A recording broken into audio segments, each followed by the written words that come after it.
Amén. Qué glorioso es habitar los hermanos juntos y en compañía, cibernéticamente, amén.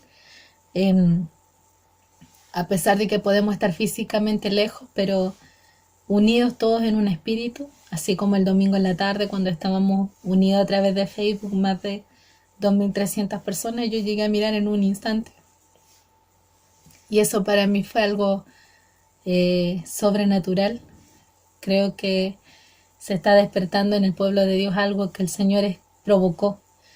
Y gracias porque Dios provoca estas cosas. En la unidad hay poder, hay fuerza. Y la iglesia es la que tiene el poder. Así que somos más que vencedores en Cristo Jesús. La palabra dice en Jeremías 17, 7 y 8, dice, bendito el varón que confía en Jehová y cuya confianza es Jehová. Dice, porque será como el árbol plantado junto a las aguas, que junto a la corriente echará sus raíces, y no verá cuando viene el calor, sino que su hoja estará verde, y en el año de sequía no se fatigará, ni dejará de dar fruto. Amén. Gloriosa palabra del Señor. Cuanto más nosotros que ya hemos visto y hemos disfrutado y sabemos y tenemos su palabra que es para sustentarnos y darnos la fuerza y el aliento de que nuestro Dios todo lo puede. Gloria al Señor, y yo le invito a que ahora, así como cantamos adelante, delante todos juntos, le invito a que ahora sigamos cantando. Y declara esta alabanza que dice, Sé que estás aquí aunque no te sienta y aunque no veas salida. Yo sé que tú me salvarás. Declárenlo, porque sabe que en la declaración, en el creer hay poder. Amén. Le invito a que usted cante esta alabanza, haga la suya, créala, tómela, gócela. En el nombre de Jesús. Amén.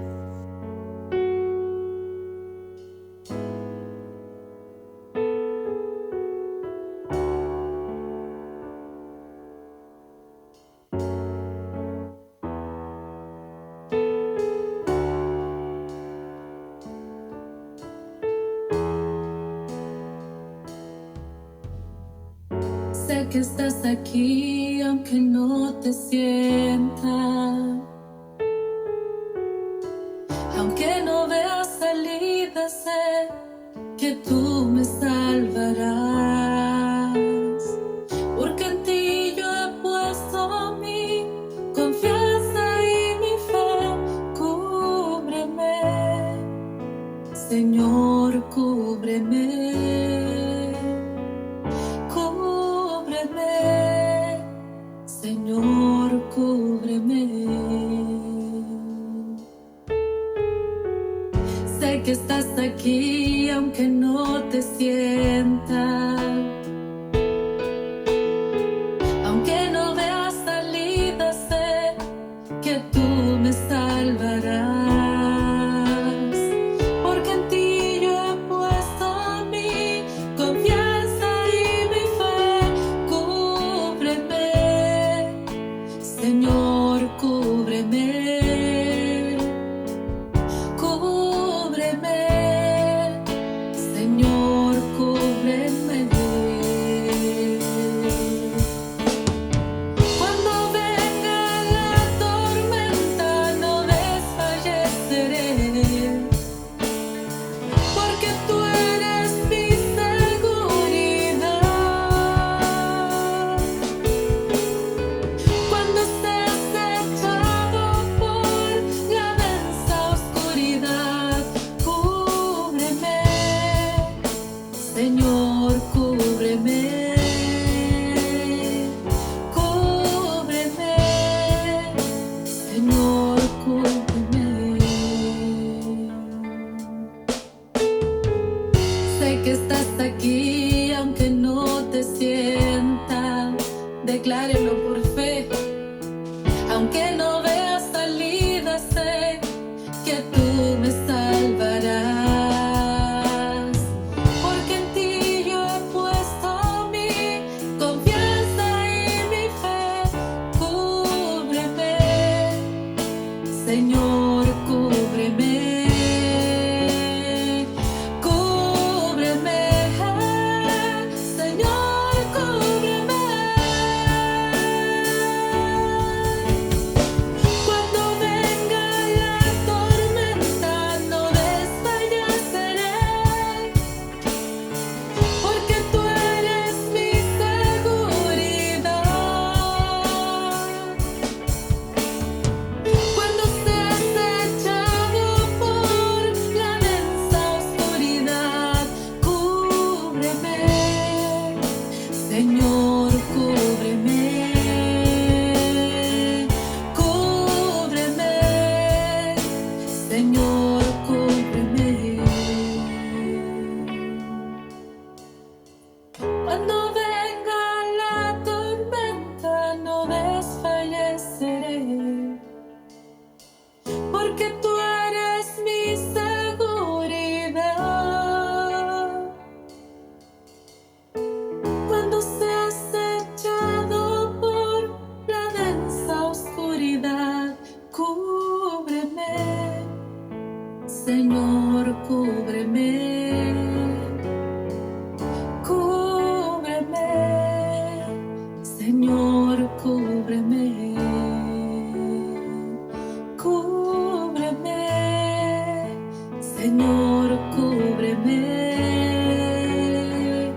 cúbreme, Señor, cúbreme. Mis hermanos, muy buenas noches. Aquí estamos una vez más con nuestra hermana Alondra, compartiendo nuestro compromiso, que quedamos de empezar a trabajar con las bienaventuranzas, el capítulo Mateo 5 hasta el 7, para que ustedes ahí, yo les di una tarea para la casa, así que creo que han avanzado leyendo. Y la semana pasada veíamos que las bienaventuranzas al principio, ¿cierto? Ahí aparecen varias bienaventuranzas que las vamos a ver al final, porque cuando veamos todo esto, este estudio, vamos a entender que estas bienaventuranzas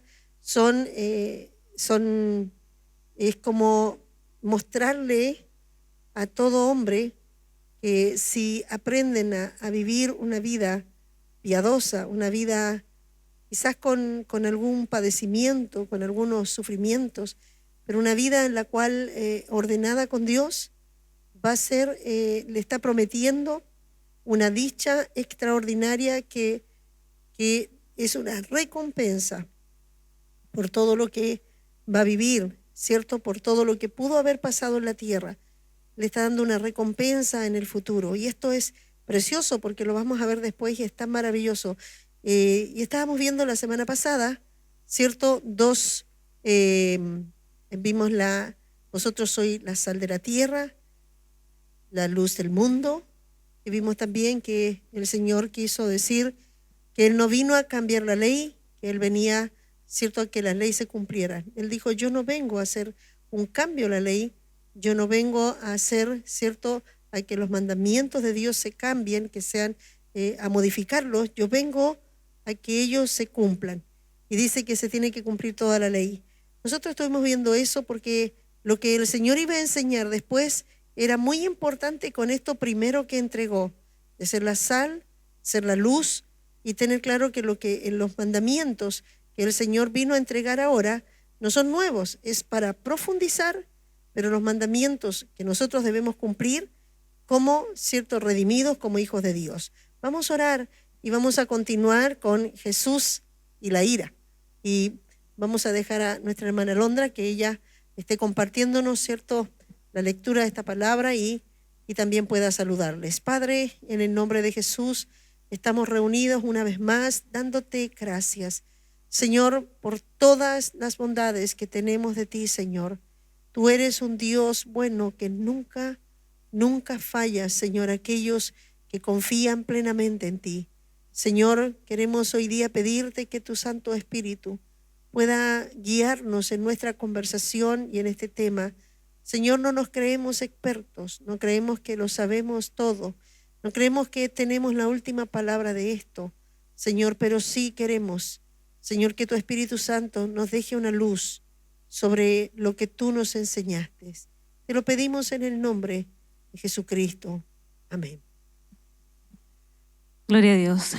Bueno, saludo a mis hermanos que se conectan con nosotros un día miércoles más. Gracias al Señor porque sabemos que si hemos podido permanecer y perseverar en este tiempo ha sido solamente por su gracia y que Él está ahí siempre instándonos a cada día a levantarnos, a continuar, a seguir adelante y a conectarnos también cada día de culto para poder recibir la palabra.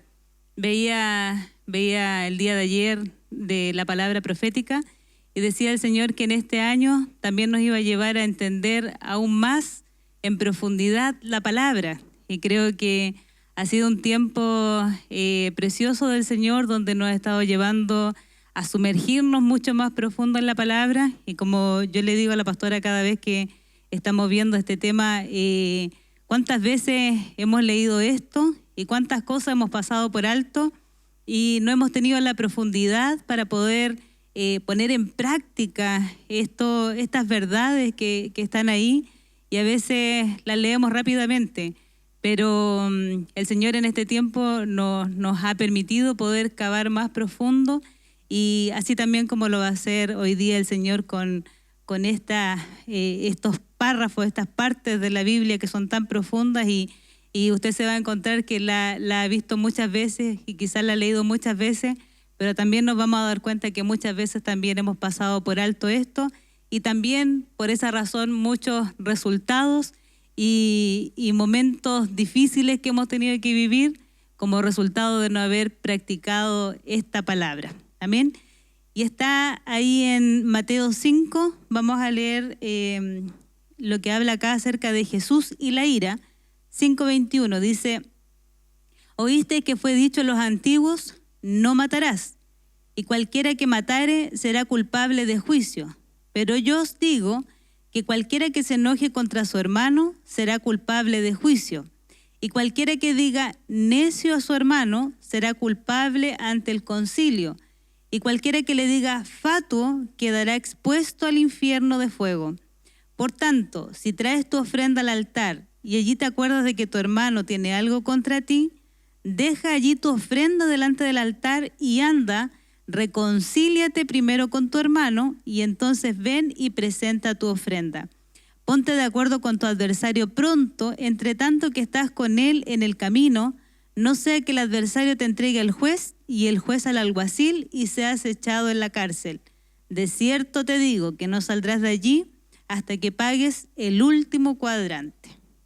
Mi hermana aquí leyó, ¿cierto?, estos versículos que están, el Señor comienza a entregarnos algo muy especial cuando comienza a decir, ¿cierto?, oíste que fue dicho a los antiguos, no matarás, y cualquiera que matare será culpable de juicio.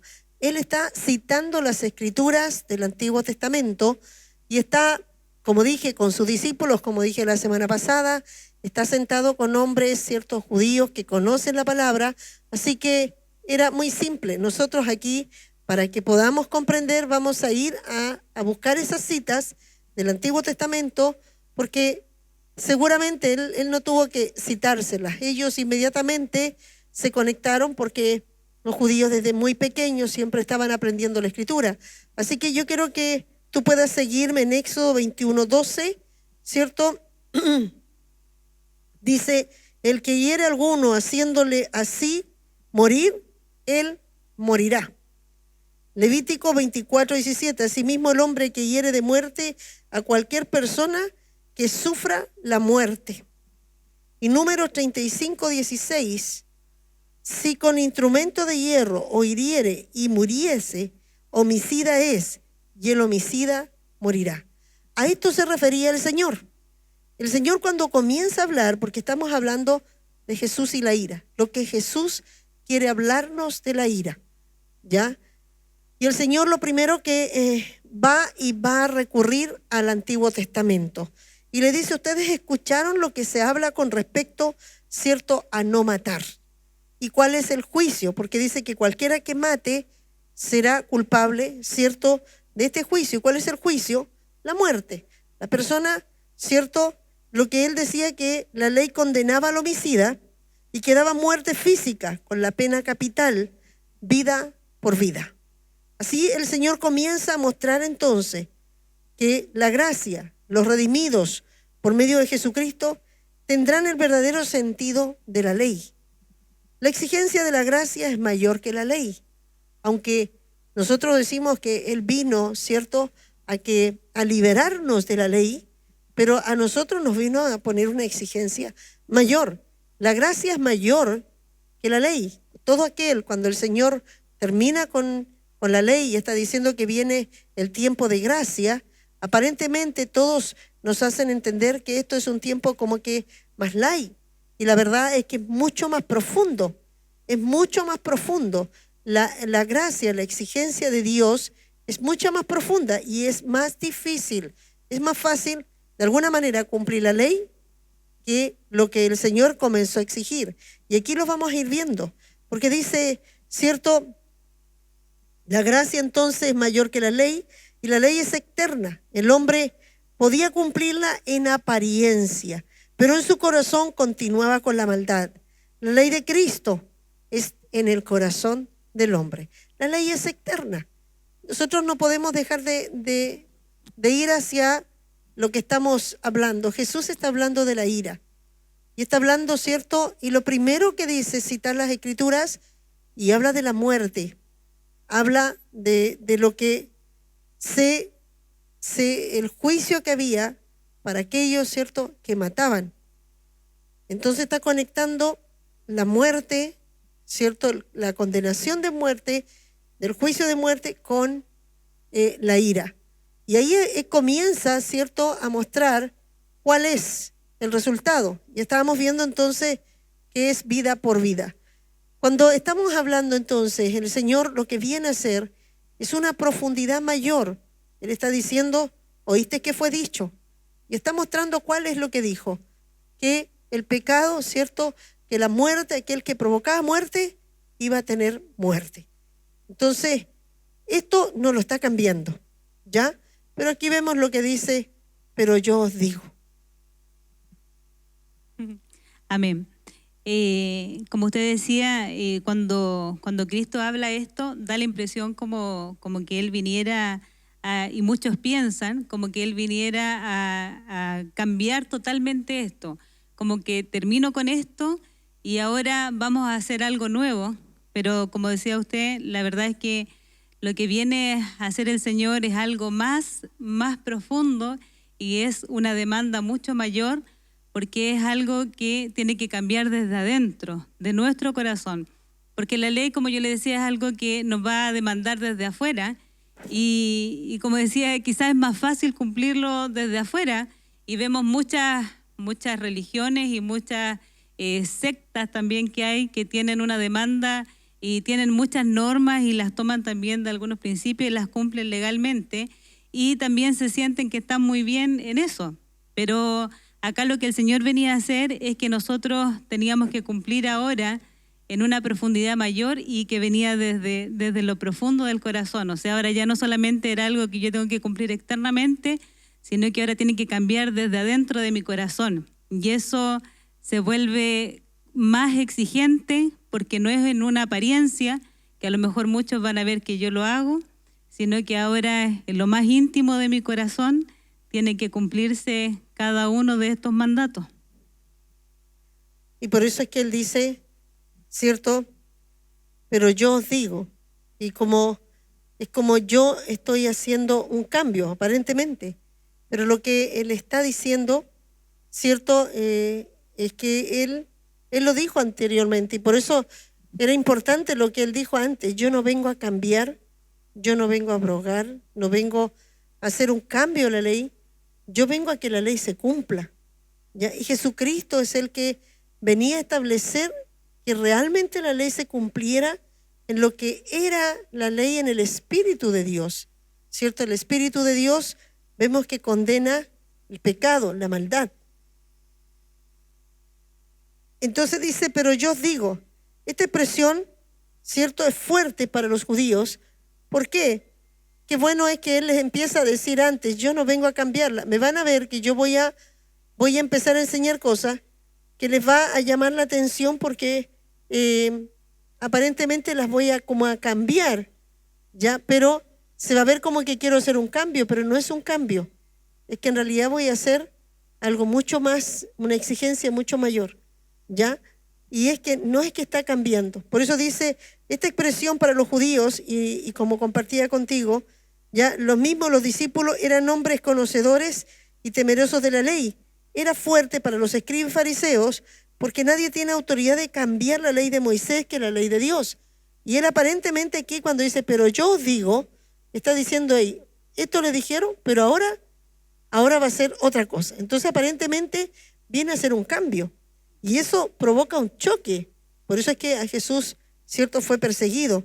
Eso da la idea de un cambio, pero la verdad es que estaba dándole un mayor sentido del juicio contra el pecado, el mal del hombre, porque la ley condena al malo, realizando un justo juicio. A eso es lo que estaba llevando el Señor. Dios, la ley de Dios es que condena el malo y condena la maldad, ¿ya? Entonces Dios aquí está metiéndonos ahora a un juicio mucho más profundo. No es solamente aquel hace la muerte, sino aquí vamos a empezar a entrar a que hay algo más fuerte que puede, para Dios lo va a ser condenado tanto como un juicio de muerte, la ira, ¿ya?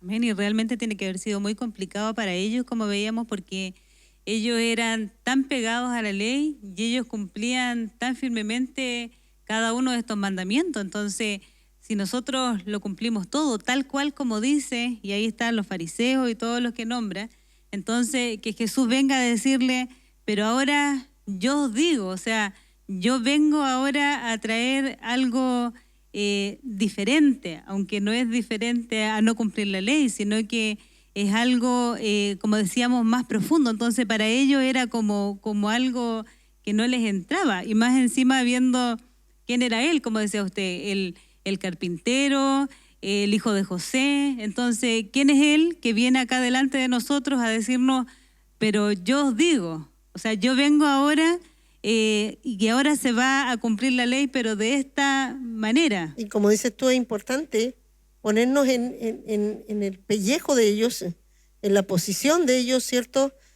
Porque desde nuestra posición no hay problema, porque nosotros sabemos que Jesús es el Hijo de Dios.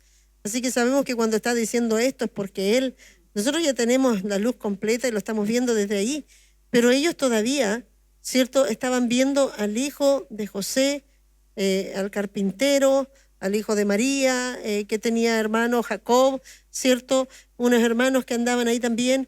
Entonces, ¿y qué se cree? O sea, ahora, ¿por qué viene a decir, ahora yo os digo? O sea, como, hey, estamos hablando de ley, estamos hablando de que esto fue escrito para ellos. La ley de Moisés es la ley de Dios, y eso no se cambiaba. O sea, era... Como decía usted, nadie la cambiaba, ni siquiera los reyes tenían la autoridad para poder cambiar una ley, sino que la ley de Dios y los mandamientos prevalecían siempre por sobre todo ahí en la nación. Claro. Entonces, hay que ponerse en este contexto para poder comprender por qué Jesús tiene que decir antes, yo no vine a cambiar, ¿ya?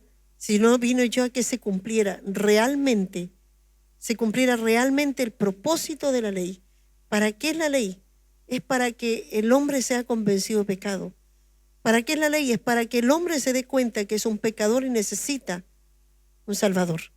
Para eso es que Jesús viene a ser una profundidad, para que el hombre pueda reconocer cuál es la misión de Cristo: salvar al mundo. ¿Entiendes? Porque no había ninguna posibilidad.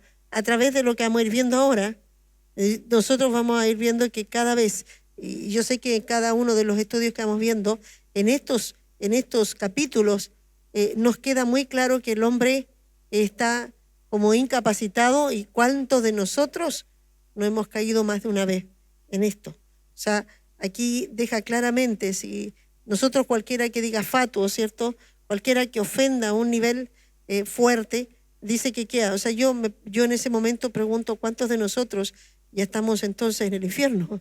Porque dice que es puesto al infierno. Entonces, queremos entrar en esa profundidad porque ¿qué es lo que Jesús espera de nosotros y qué es lo que nos va llevando a través de esta enseñanza? Amén. Quiero leer lo que dice acá. Dice, Jesús es el que vino a salvar al mundo del pecado. Jesús es el Cordero de Dios que vino a quitar el pecado del corazón del hombre. Él vino a terminar con la maldad en el hombre. Y en Juan 1:29 dice, el siguiente día vio Juan a Jesús que venía a él y dijo, he aquí el Cordero de Dios que quita el pecado del mundo. Bueno, Amén. ahí está la clave.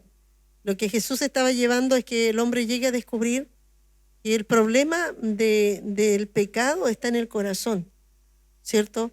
El hombre puede tratar de apariencia, verse muy perfecto, muy bueno, pero el Señor quiere que el hombre descubra su corazón. Porque, como te decía yo, jamás nosotros podemos decir, sí, no soy tan malo, hago mis cosas malas, pero el hombre le cuesta y llegar a darse cuenta que no hay nada bueno en él, ¿ya? Y que es un ser malo y que está condenado. Y cómo el Señor venía a descubrirnos esto, cómo venía a mostrarnos que realmente nosotros no teníamos nada bueno y que no tenemos nada bueno en lo cual pudiéramos salvarnos. O sea, que nosotros estamos condenados por lo que nosotros hacemos, por nuestras actitudes, por lo cómo vivimos. Nosotros estamos condenados. Entonces, ¿cómo podía decirnos? ¿Por qué? Porque la ley le ponía tantas reglas y el hombre, cuando las cumplía, se veía perfecto. Bueno, vamos a ir viendo, ¿cierto?, en el camino como el Señor va despacito metiéndose al corazón del hombre, para que el hombre se dé cuenta y quede descolocado y en realidad pueda darse cuenta que en realidad quizás si alguna vez no hubiésemos irritado, ya en esos momentos estamos condenados. Amén. Y realmente, como dice usted, empieza a mostrarnos la condición en la que estamos y la necesidad que tenemos de un Salvador, mostrarnos lo pecadores que éramos. Y como dijo Pablo, miserable de mí, cuando se encontró ahí con toda su maldad. Y como dice en esta palabra, y como decía la ley antes, cualquiera que mate, pero era matar físicamente. Entonces, todos nosotros quizás pudiéramos sentirnos también que no Nunca he teníamos la matado. necesidad. Mira, tú preguntas, tú entregas el plan de salvación, le empieza a hablar a la gente y lo primero que dice la gente, yo no he matado a nadie, ¿cierto? Yo no he matado a nadie, así que no soy tan malo. Ya, pero aquí nos va a mostrar el Señor que quizás hemos sido, para Dios, delante de Dios, nosotros hemos sido homicidas hace mucho rato y muchas veces. Entonces, y estamos condenados porque el Señor dice, esta ley es la que ahora se va a regir. Y por esta ley ustedes van a ser condenados, van a ser juzgados. Entonces, wow, o sea, aquí empieza a cambiar. Por eso decía yo que la idea es que el Cordero de Dios vino a quitar el pecado. Es que nosotros podamos llegar a darnos cuenta que nosotros no podremos dejar de hacer lo malo y necesitaremos un Salvador para que nos quite, porque a eso vino el Señor. Cristo vino a salvarnos, vino a quitar, a sacar el pecado para que nosotros ya podamos hacer las cosas, ¿cierto? Ya sin pecado, vivamos nosotros sin pecado y podamos hacer buenas obras, porque está hablando que somos la luz, porque dice que somos la sal. Pero ¿cómo vamos a hacer la sal si nuestro corazón es malo? ¿Cómo vamos a hacer la luz si nuestro corazón es malo? Por eso es que vuelvo de nuevo a estas cosas que nos dijo. Es como si hubiese empezado al revés, ¿cierto? Porque primero tiene que decirnos lo malo que somos. Y aquí está diciendo, si nosotros no cambiamos esto, ¿cómo vamos a hacer la luz? ¿Ya? ¿Cómo vamos a hacer la sal? Pero Dios quiere decirnos, hey, ustedes son la esperanza. ¿Por qué? Porque la obra de Jesucristo, ustedes la van a manifestar. Ustedes van a poder hacerlo. Porque si yo les quito el pecado, ustedes podrán ser una luz en medio de las tinieblas.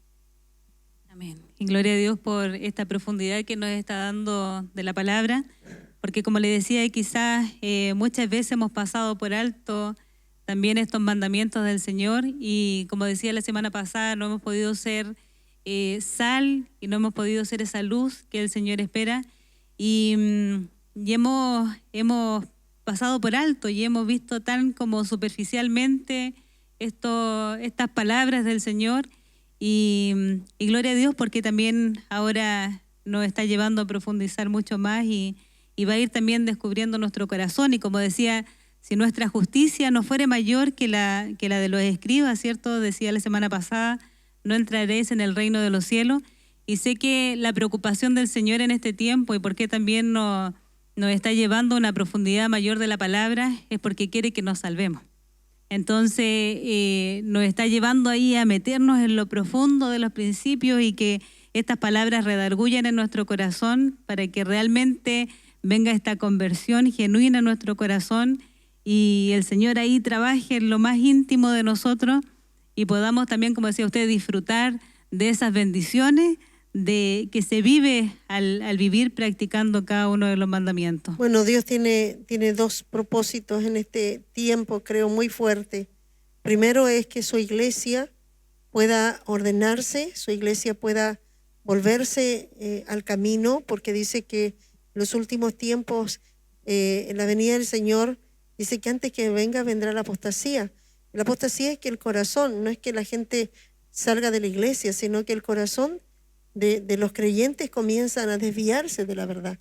Comenzamos de hacer algo que no está en la línea correcta de Dios perfecta. Entonces empezamos a ir por el camino, empezamos a hacer quizás muchas prácticas religiosas, pero nuestro corazón no está ordenado como Dios lo quiere y para Dios no es un corazón perfecto delante de Dios. Y yo creo que Dios nos está llevando primero a que nosotros podamos volvernos realmente a Dios, hagamos un autoanálisis, empecemos a ver cuánto de nuestra vida realmente es un creyente en la gracia, cuánto realmente estamos dando este testimonio, porque debemos entender que esto es una demanda de Dios, que nosotros debemos ser la luz. Yo dije, no es hay un juicio de Dios si no soy luz. Si no soy sal, también hay un juicio.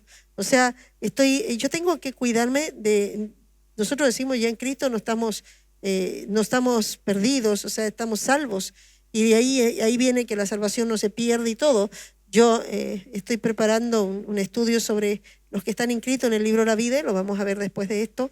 Y comienza claramente Moisés a decir, el Señor dice, yo raeré a aquel que peca.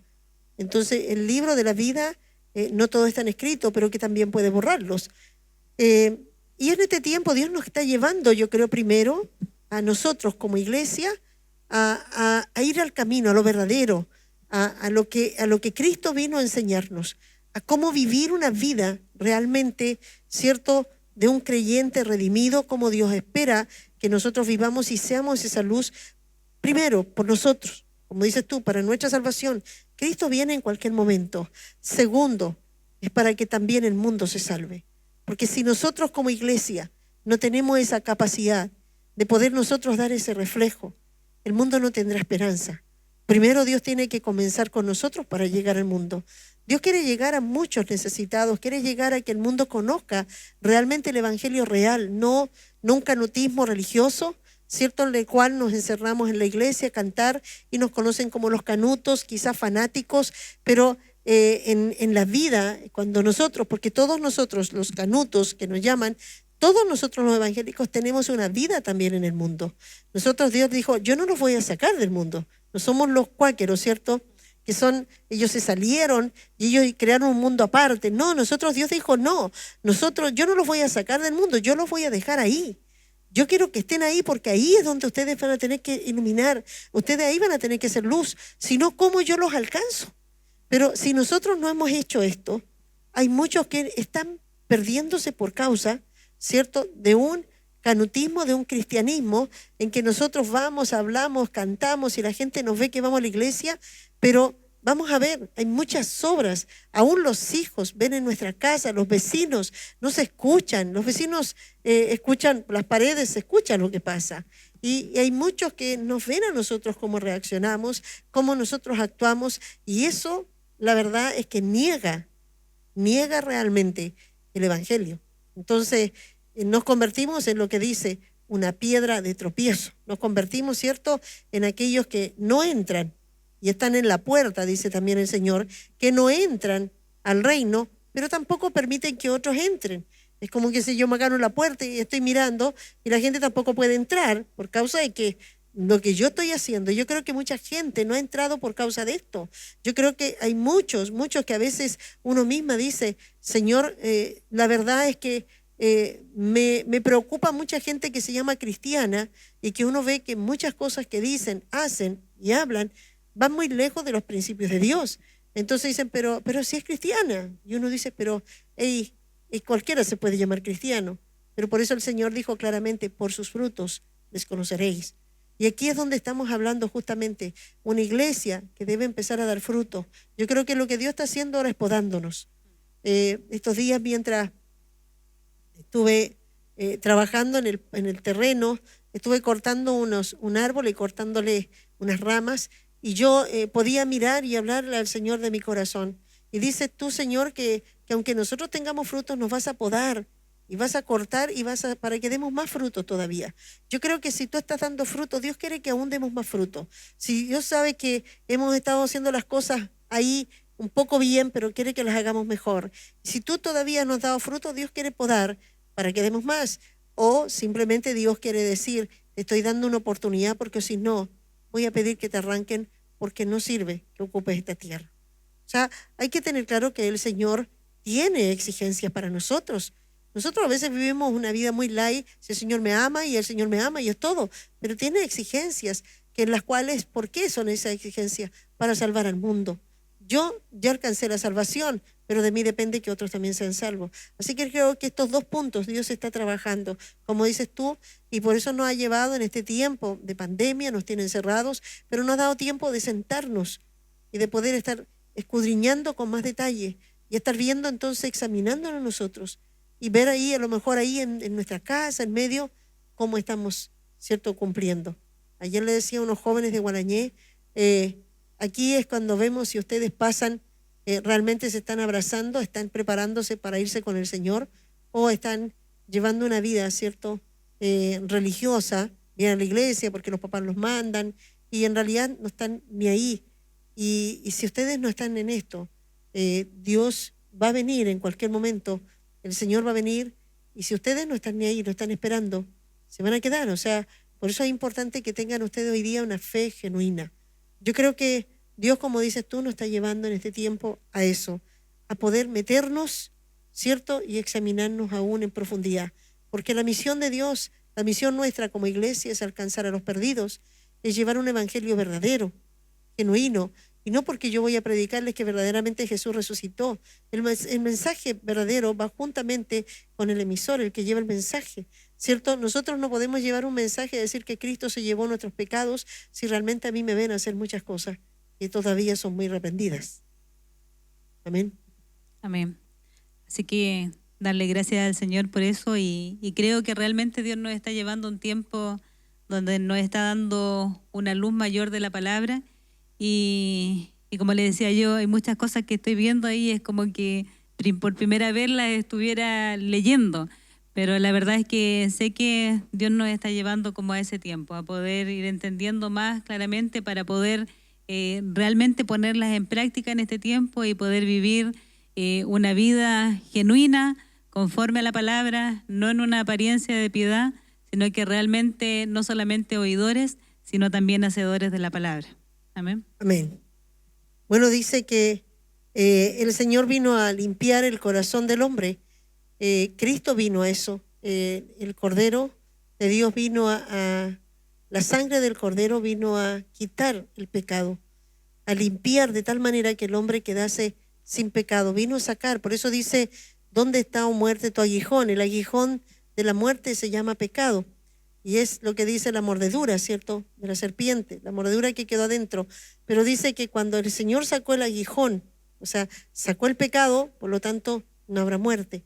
Pero entonces quiere decir que Dios vino a hacer una obra desde lo más profundo, y ese es el nuevo nacimiento, en que el hombre vino a nacer de nuevo, y el hombre nacido de nuevo sin pecado. La nueva naturaleza que Dios vino a regalarnos por medio de la obra de la sangre de Jesucristo, es un corazón sin pecado, un corazón limpio, un corazón que verdaderamente Dios puede habitar en nosotros. Y Él puede habitar no en un corazón sucio, Él habita en el corazón que Dios limpió. Ese templo que Dios ahora lo usa, donde Él está, ¿cierto?, vino a ser una morada, pero no vino a ser una morada y dejó un rincón el pecado y nos está dejando ahí. No, el pecado aún está aquí en nuestra mente, ¿cierto?, que debe ser renovada por medio del Espíritu Santo, pero el corazón del creyente está limpio. Dios lo limpió instantáneamente. Ahora está renovando nuestro entendimiento para vivir la vida en santidad de acuerdo a lo que ya somos en Cristo Jesús. Entonces, la religión entonces es externa y permite que los hombres se puedan ver limpios, como decías tú, y perfectos, pero cierto, cumpliendo ciertos mandamientos y ordenanzas. Pero Jesús vino a destruir una podrida religiosidad, donde se escondían los hombres con apariencias externas y por ende se sentían más limpios que otros. Ese es un sistema religioso, ¿cierto?, en los cuales hay una cantidad de prácticas, y que al hombre que decía, si yo lo estoy practicando voy a estar bien y agradando a Dios. Y externamente las cumplían, pero en el corazón, ¿cierto?, aún permanecía el pecado. Entonces yo por fuera me puedo limpiar, pero internamente el corazón, mientras no es limpiado, me puedo ver perfecta, puedo verme que delante de todos, ¿cierto?, por cumplir todo las normas, me voy a ver perfecta, pero realmente el Señor está diciendo lo perfecto debe ser desde adentro. Dios vino a decir que la santidad empieza en el corazón, no es externa, es interna, ¿ya? Muchas religiones dicen que debemos vestirnos, y por eso es importante ver que los vestidos, ¿cierto?, que cuidado con el pelo, que los aros, que cómo te pintas, que hace, mucha cantidad de cosas. Y por eso dicen, no, estos son pecadores, ¿ya? Pero en realidad el Señor no está mirando, aunque el corazón habla igual lo externo, y lo externo habla de lo interno, y lo interno habla de lo externo. O sea, si yo tengo un corazón, cierto, sano, un corazón puro, es obvio que la vestimenta y todo lo que voy a usar va a ser decorosamente, porque va a transmitir lo que está dentro, ¿ya? Pero por eso que es importante que empiece en el corazón. Y ahí vamos a ver que después va hacia afuera. Y lo que está en el corazón se transmite. Por eso dije desde adentro hacia afuera. Y lo de afuera también me transmite lo que está dentro. Por ejemplo, si hablamos de vestimentas, demasiado, ¿cierto? Una estructura. Algunos dicen, no, salgamos del legalismo. Y quiero entrar un poquitito, pero por ejemplo, no, tenemos que venir, no es necesario, la corbata es una religiosidad. Esto, ¿cierto? No quiere decir que por eso tenemos que andar siempre con corbata, pero hay muchas veces que empezamos a utilizar con mucha liviandad las ropas. Por ejemplo, se va a ministrar y se sube con mucha liviandad. Nosotros debemos ser temerosos para subirnos, ¿cierto?, para ministrar. Debemos ser temerosos. Eso no significa que algunos se suben inclusive con pantalones cortos. Dicen, pero si no, si el pecado está, tenemos que salir de todo este sistema religioso, ¿cierto? Ya está bueno, cambiemos eso ya está, es viejo, pero estamos en el tiempo de la gracia, así que la gracia es como, y no, porque habla inclusive de cuánto yo estoy transmitiendo el temor de que estoy en un lugar santo, estoy transmitiendo un lugar, ¿cierto? Un lugar donde se está predicando la palabra, donde se ministra. Es importante cuidar esa apariencia, es importante, pero no significa que tenemos una regla, que muchos dicen que si no subes con corbata, si no subes con vestido, si no subes a hacer esto, no puedes porque esto es pecado, ¿cierto? Sino que tener cuidado, y justamente lo que estamos hablando del equilibrio. Porque en los extremos está el mal, hay que buscar el equilibrio. Y yo siempre una de las cosas que pido, si vamos a ministrar, seamos decorosas. Las mujeres sean decorosas, cuídense de que sus ropas no muestren más de lo que tienen que mostrar. Porque cuando nosotros estamos ahí, recordemos que hay gente que está mirando y no toda la gente no todos están en el cielo. Todos estamos en una batalla continua con la carne. Entonces hay que cuidar lo que nosotros lucimos. A veces hay ropas que lucimos, algunas extremidades que no son buenas, ¿cierto? Que puedan mostrarse. Hay que tratar de cubrirse, hacerlo de una manera decorosa y que siempre digo que te veas ante la presencia, está mostrando el temor que tienes a Dios, está mostrando tu santidad, está mostrando lo que tú eres. Ya por eso, aunque muchos dicen, no, lo de afuera no es lo importante, el puro corazón, pero el corazón habla de lo de afuera. ¿Me entienden? No podemos dejar una cosa con otra, pero es importante que lo primero, si el corazón está limpio, correcto, eso también nos va a ayudar a hacer un equilibrio en lo externo. Amén. Como dice usted, lo externo también va reflejando lo que nosotros somos internamente. Entonces, cuando el Señor empieza a hacer esta obra en mi corazón internamente, esto inevitablemente también va a ir manifestándose hacia afuera, y yo creo que tenemos en nuestra propia vida también en cómo llegamos y cómo el Señor también empezó a manifestar su santidad, y el temor que ponía en nuestro corazón empezó también a hacerse visible en lo externo. Pero como dice, no es desde afuera que me va a cambiar hacia adentro, sino que el Señor lo que viene a hacer es esta obra interna en el corazón, y Él es el que viene a mudar mi corazón, y a través de esto lo que Él espera que mi corazón comience a ser cambiado. No que yo trate de hacer cosas legalmente, porque la religión es podrida, ¿cierto? Como decía ahí en una palabra. La religión me prohíbe, ellos nos prohíben que nos pongamos esto, nos prohíben esto, y empezamos a hacer muchas prácticas religiosas, pero en realidad por lo prohibido. Pero en realidad tenemos que ver que esta prohibición no es externa. Esto comienza en el corazón del hombre y nadie te lo prohíbe. Es que tú entiendes lo que es correcto y lo que no es correcto. Cuando el corazón es mudado, ya hay muchas cosas que tú ya no las puedes volver a hacer. Y esto no es porque te lo prohíbe una religión, no es porque te lo prohíbe el grupo de personas que te estás congregando. No, porque todos yo veo que nadie va así, así que yo por eso no voy a ir así. No, sino que hay algo en lo cual tú ya comienzas a entender, porque Dios te saca el pecado. Entonces, cuando Dios nos limpia, en realidad comenzamos a tener conductas que van siendo mudadas. Eso va llevando, porque algunos dicen, hoy día hay muchas cosas que están trayendo y que están haciendo un libertinaje de la gracia. Y hay que tener cuidado, por eso que también a veces nos dicen a nosotros, es que ustedes son muy liberales, y los otros se van al otro extremo. Entonces, y algunos van y dicen, no, pero no te preocupes, yo veo a hombres con aros, y dicen, bueno, ¿y cómo dicen que las mujeres no deben usar aro, ¿cierto? Y los hombres, ¿qué tienen? Si es la gracia. Pero resulta que hay que entender algunas cosas, hay que ver que Dios nos habla de que la mujer debe vestirse, ¿cierto? Con ropas de una manera que demuestra que ella es mujer, ¿cierto? Y el hombre de manera varonil.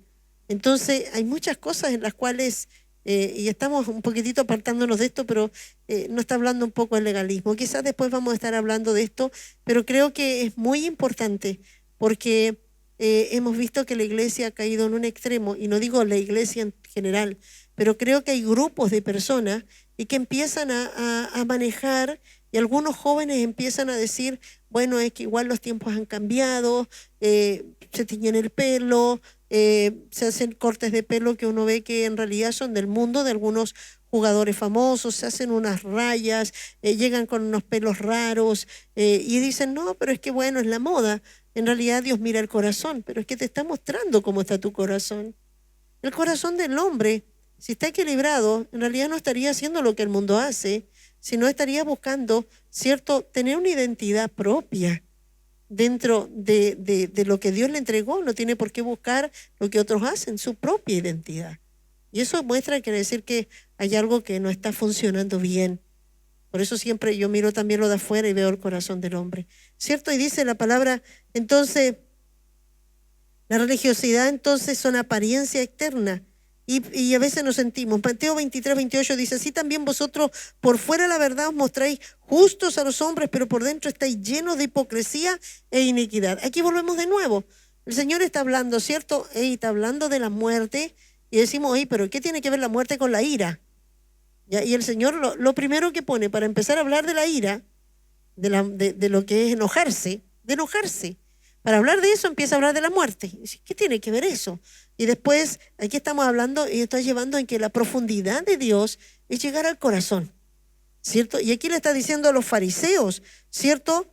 A los fariseos, a esos hombres que eran los religiosos, el ejemplo, ya eran los que tenían la ley, los que enseñaban la ley.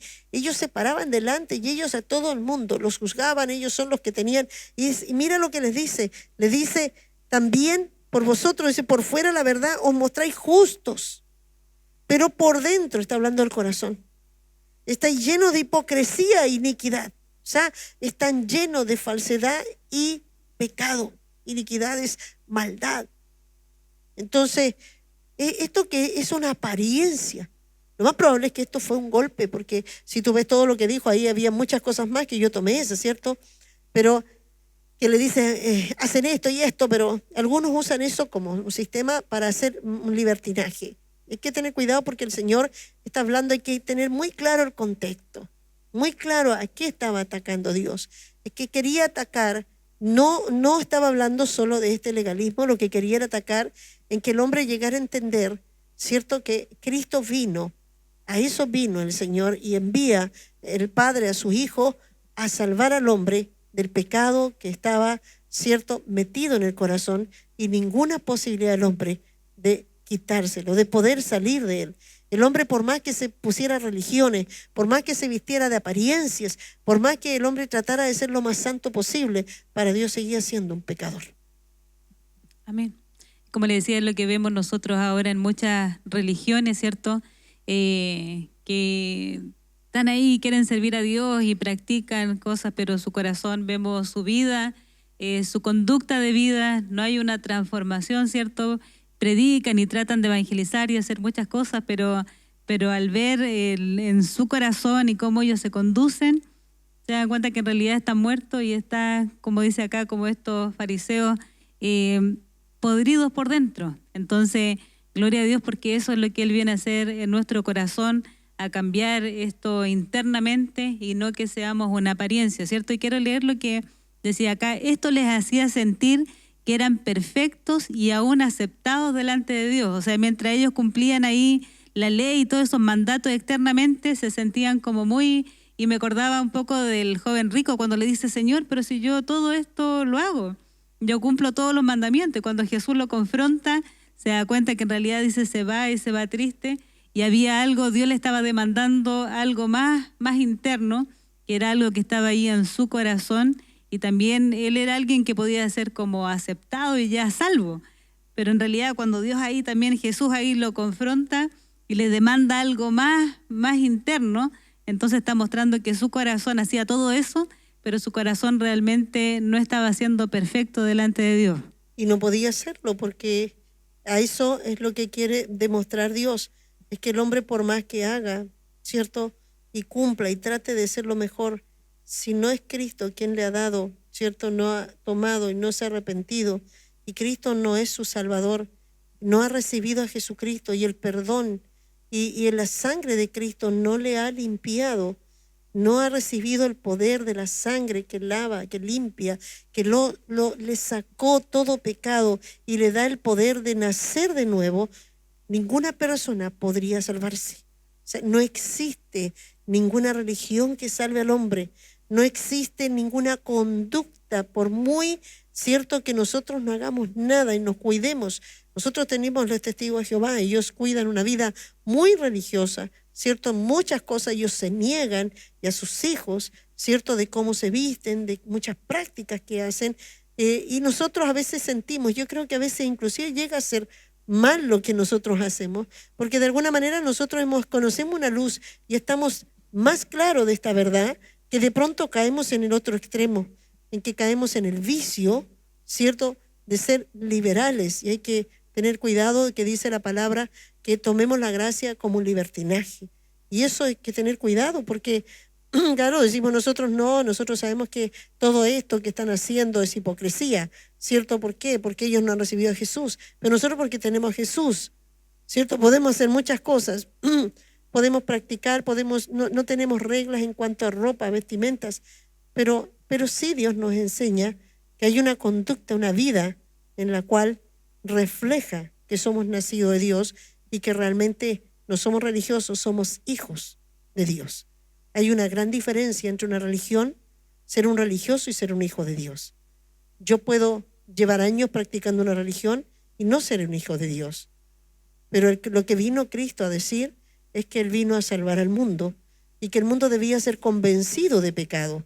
Y eso no es fácil, lo que te decía yo, que el Señor tuvo que hacer una cantidad de situaciones con la ley para que llegáramos a entender que somos pecadores imposibles de nosotros cambiar. Como decía, que la demanda es mayor para nosotros. Decía usted, quizás lo tomamos como más liviano y decimos, pero estamos en la gracia. Pero la verdad es que cuando vamos a empezar a ver esto, y solamente estábamos acá en el principio de estos mandatos, ¿cierto?, que es con respecto a la ira, nos vamos a dar cuenta de que la demanda que nosotros tenemos es mucho mayor del Señor. O sea, la exigencia es mucho mayor, porque como decíamos ahí, antes era no matar, pero ahora vamos a ver que nos va a decir, solamente si te enojas, ya estás ahí expuesto a un juicio delante de Dios. Nosotros vemos entonces que no podemos ser aceptos delante de Dios si no es por haber sido lavados del pecado. Nosotros debemos entender, y lo que Cristo quiere llegar a hacernos entender por medio de estas enseñanzas que van centrándose al corazón, todas de ellas va hablando de lo que dice la ley, pero después entra una profundidad mayor, ¿cierto? Una exigencia mayor, y que ahí el hombre queda descolocado, porque el hombre ahí dice, ¿quién no ha hecho esto? Yo puedo decir, yo nunca cometí adulterio, pero alguna vez pensaste en alguien, y alguna vez cuando estabas ahí no dijiste, hubiese querido que este fuera mi esposo. Me hubiese gustado que mi esposo fuese como este. Solo por pensar en eso, nosotros nunca, yo no soy una adúltera, pero yo soy una adúltera delante de Dios. Cuando yo entendía eso, yo decía, ni siquiera que se me pase por la cabeza, ¿cierto? Mira, en Jeremías dice, yo puse aquí, mira, la naturaleza pecadora del hombre, ¿cierto?, nos va a llevar a caer siempre. Y yo puse, el que nace chicharra, muere cantando. Pero le dije yo, mira, en realidad la Biblia dice lo siguiente. Jeremías 13:23 dice, ¿mudará el etíope su piel o el leopardo sus manchas? Hace una pregunta el Señor, le está diciendo al pueblo de Israel, porque el pueblo de Israel estaba malo y no había manera, aún los profetas venían y no había manera, no cambiaban. Y le dice, si alguna vez el etíope, el negro, el cholito, le dice, ¿podrá cambiar el color de piel? No. La pregunta de nuevo también, ¿el leopardo sus manchas? No. No. Nacen así y mueren así. Y dice, ¿podréis vosotros hacer bien estando habituados a hacer el mal? Esta es la pregunta, y esto es lo que está diciendo, lo que Jesús quiere llevarnos ahora con esto, con la ira.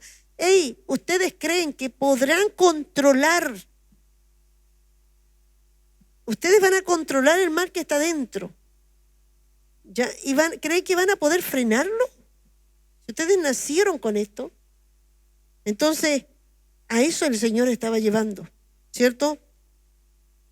Y aquí vemos que Jesús después que dice, ¿cierto? Cualquiera, está hablando, ¿cierto? Lo primero que está hablando cuando habla fue dicho que cualquiera que matase. Entonces después termina en el 22, dice, pero yo os digo que cualquiera que se enoje, y aquí entra con el enojo, hablo de muerte, habla, ¿cierto?, de que cualquiera que él viene a cambiar y viene a decir que ahora esta es la ley, y habla de la ley de la muerte, habla de aquel que mata a un hermano, aquel que mata a una persona, y dice, ahora yo os digo, y habla del enojo. Mira qué tremendo, o sea, es como si yo te dijera, estamos hablando con ese que es homicida, y a mí ahora me viene a comparar con un homicida, para decirme no te enojes. Es raro. Y le dice, yo digo que cualquiera que se enoje con su hermano será culpable de juicio. Y después dice, cualquiera que diga necio a su hermano será culpable en el concilio. Y cualquiera que le diga fatuo quedará expuesto al infierno y al fuego. Wow, yo creo que ahí es como un balde de agua fría. Y todos los que estaban escuchando tienen que haber dicho, alguna vez le habré dicho fatuo, porque aquí vamos a ver, ¿cierto?, los niveles. Alguna vez entonces yo estoy condenado. O sea, si yo te digo esto, no es que diga de aquí en adelante, ¿tú lo has hecho? Ya estás condenado. Amén.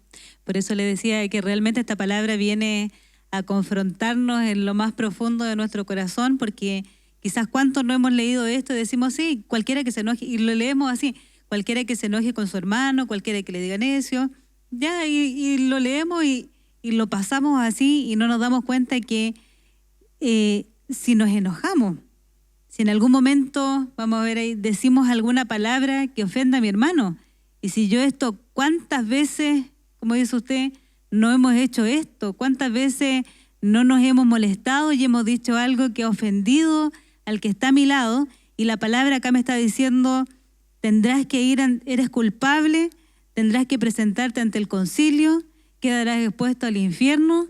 O sea, hoy día nos miramos y miramos hacia atrás y decimos, ¿cuántas veces yo no he hecho todo esto? Y aún estando en el Evangelio. Por eso es que el Señor está enseñando a que, hey, nosotros tenemos que ser la sal, nosotros tenemos que ser la luz. Y esto tiene que ser notorio. Esto tiene que notarse que nosotros tenemos control sobre la ira. Tenemos control sobre las molestias. Y aquí decíamos, no está hablando de los niveles de descontrol que el hombre tiene en el corazón. ¿Cómo él puede cometer un homicidio sin haberlo realizado físicamente? O sea, yo me puedo volver un homicida. Y está diciendo, te voy a condenar por este juicio.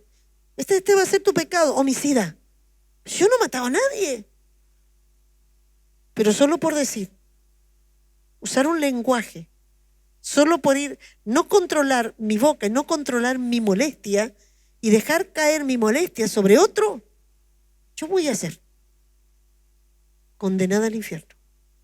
Y voy a ser condenada como una homicida, como si yo tomase como tomé los ejemplos anteriores, un fierro, tomase un arma y matase a otra persona. Amén. Y como vamos a ver aquí, va así por partes, ¿cierto? Primero va diciendo se enoja, después dice necio, después fatu. Entonces está mostrando, como dice, como niveles en los que yo me voy a ir, niveles de la ira, en cómo comienza con esto. Y como usted me decía, tenemos nosotros al Espíritu Santo dentro de nuestro corazón, que es espíritu de poder y dominio propio.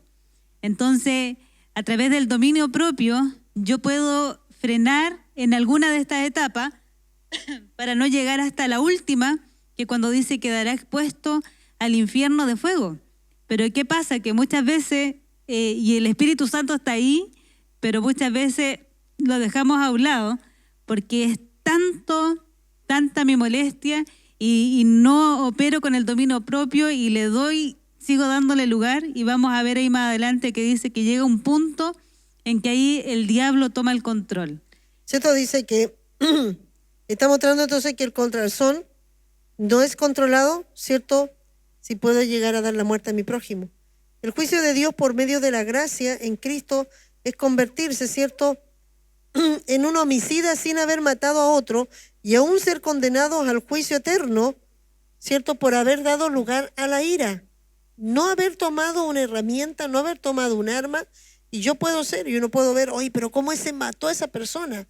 Y Dios puede estar pasándonos en el mismo juicio que esa persona, por lo que hicimos el día anterior, por habernos descontrolado. Y por eso es que hay gente que me hace preguntas como esta. Dice, el primer nivel, enojarse con su hermano. Cualquiera que se enoja. ¿Y no podemos enojar? ¿Qué dices tú? ¿Nos podemos enojar? Sí, nos podemos enojar, pero ahí vamos a ver hasta qué punto yo dejo también que el enojo me controle. ¿Y qué es enojo? ¿Qué estuvimos viendo? Dice, ¿qué es lo que es un enojo? Cosa que me causa molestia. Es un estado emocional que altera nuestra paz interior, algo que nos hace perder el control de un estado equilibrado, o sea, nos saca del equilibrio. Claro, nos descoloca, ¿cierto? No sé, alguna vez yo le podría preguntar a usted, hoy día, ¿se ha enojado, se ha molestado con su hijo, con el vecino, con el esposo, con su esposa? ¿Se ha enojado alguna vez? ¿Se ha sentido enojado en un momento? ¿Se ha molestado? Que pasaron con el semáforo y usted casi lo chocan. ¿Se ha molestado? Hay muchas cosas que nos sacan de un momento, ¿cierto? Nos molestan, nos hacen enojar. A veces hay personas que uno les dice, hey, pero no encontraste esto, es que no lo había visto. Y uno, ya, contrólate, ¿cierto? A veces tú le pides, no hagas esto, y lo siguen haciendo. No sé, tú en tu casa, tú con tu esposo, con tus hijos, ¿cuántas veces terminamos gritando, se nos hincha así la vena, ¿cierto? Y cuando comenzamos ya a subir, ahí vamos. Empezamos a subir los tonos, empezamos a perder el control y ya comenzamos después a gritarlo. Hay mujeres, hay muchas mujeres que ya a sus hijos le hablan como gritando siempre. Y eso muestra que ya ellas pasaron ya la barrera de molestarse, sino que siempre están como irritadas. Hay que tener cuidado. Por eso es que es como yo manejo, porque yo puedo molestarme y puedo mostrar mi molestia sin cambiar, ¿cierto?, mis tonos y mi manera de hablar con el otro respetuosamente. Puedo decirle, pero es que esto, puedo molestarme. Por eso dice, airaos, pero no pequéis, ¿cierto? Entonces, el primer, enojarse. ¿Cuál es tu hermano? El prójimo. Tu hijo, tu vecino, tu colega, el chofer del bus, el chofer del colectivo, el que se sentó a tu lado, el que no te abrió la puerta y tú saliste con los paquetes y ya, todo, muchas cosas. A veces hay una canción que decía, te enojáis por todo, ¿cierto? A veces nos enojamos por todo, a veces somos muy enojones. Y eso hay que tener cuidado. Hay que saber por qué todo. Siempre hay gente que pasa enojada, que se levanta y los hijos la miran y ya está enojada. ¿Ya? Nosotros teníamos eso, nosotros miramos y mi mamá está enojada, no lo hablábamos todo el día, pero ella se levantaba a veces y estaba enojada, y estaba enojada, y estaba enojada. ¿Pero por qué estás enojada? No sé. A veces hay cosas que te molestaron que hizo tu esposo, pero tu hijo te ven enojado todo el día. Un enojo. Y hay que saber manejar el enojo, a eso se está refiriendo, ¿cierto? El enojo, entonces, dice que hará que tengas que ser examinado. Si tú te enojas, dice cualquiera que se enoja será expuesto a un juicio.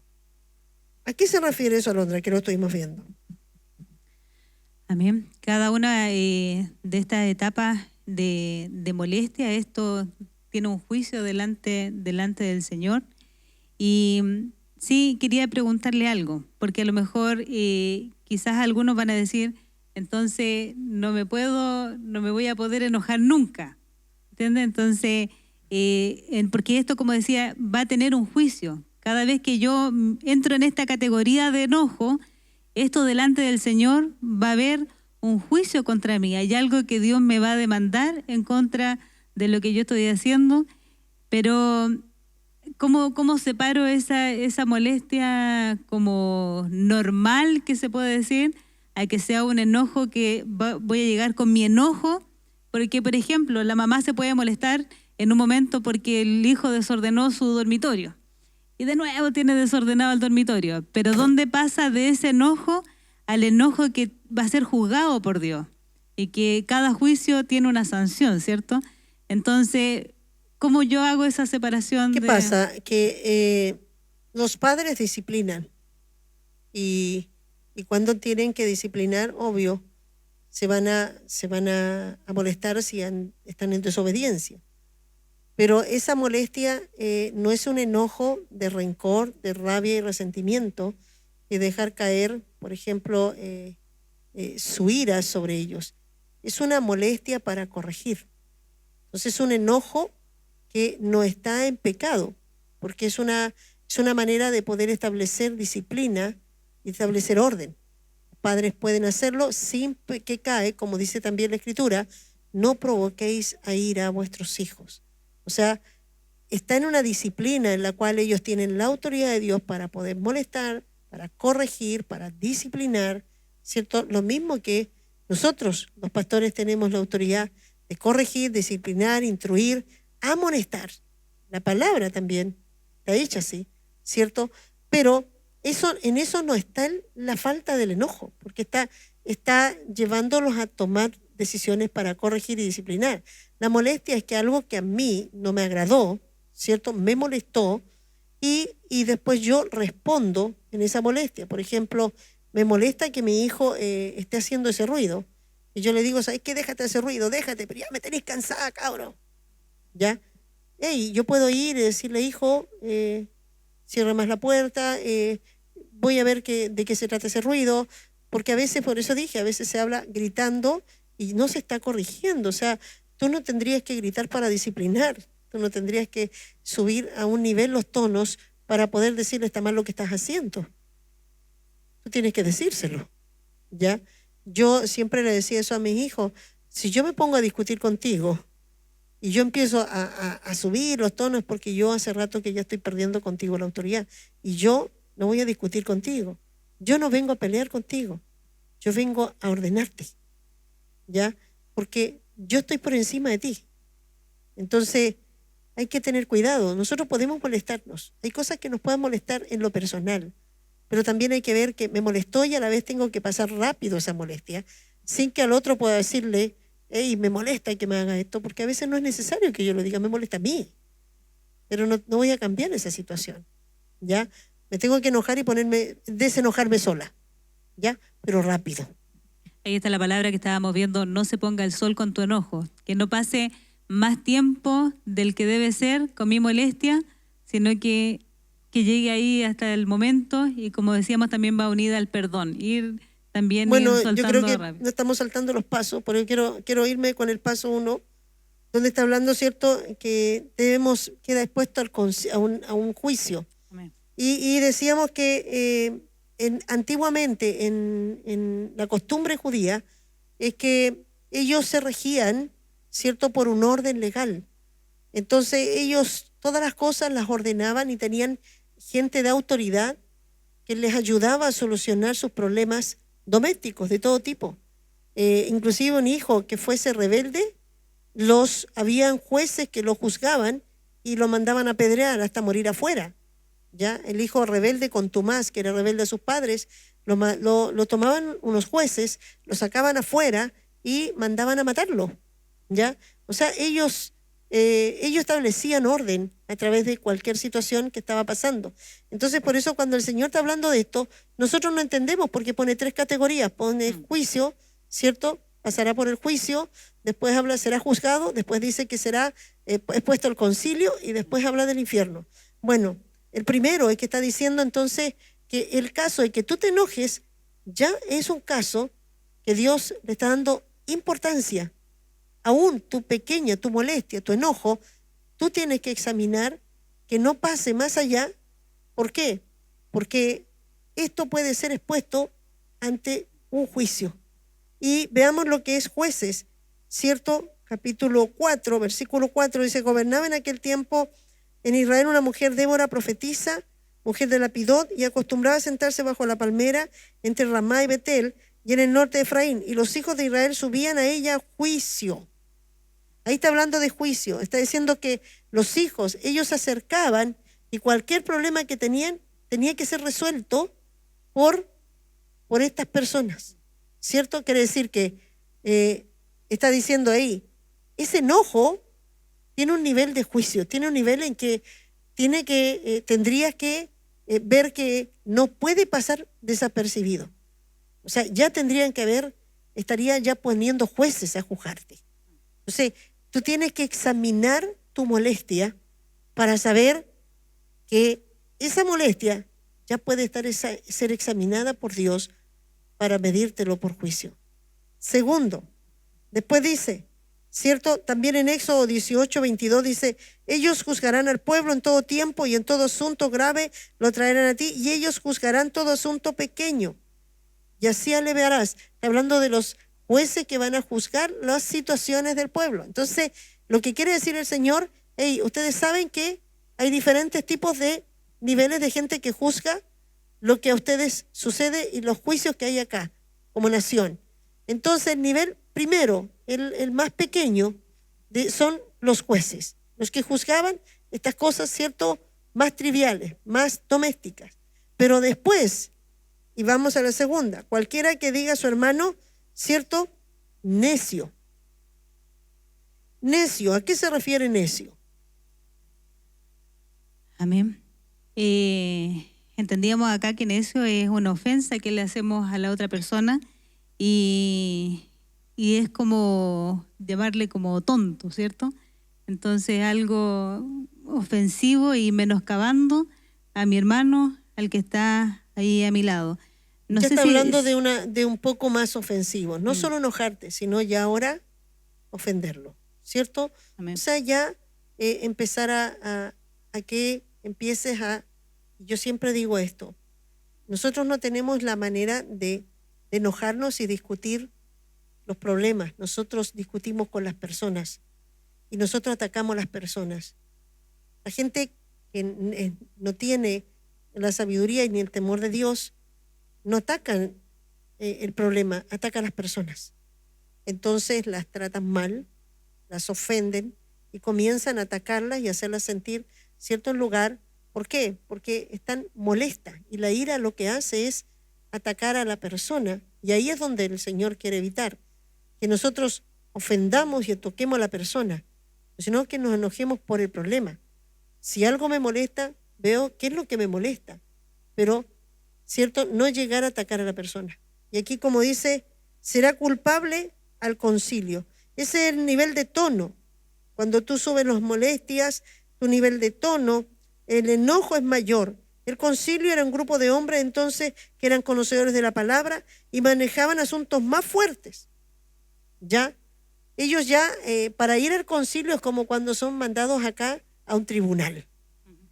Jesús fue mandado, ¿cierto? Cuando fue acusado, lo llevaron al concilio, lo llevaron donde están los hombres de la ley y ellos lo juzgaron y dijeron que debía morir. Ellos son los que resolvían los asuntos inclusive de muerte, los asuntos más fuertes, más importantes. El concilio era un lugar en que si te mandaban al concilio es porque realmente habías cometido una falta grave.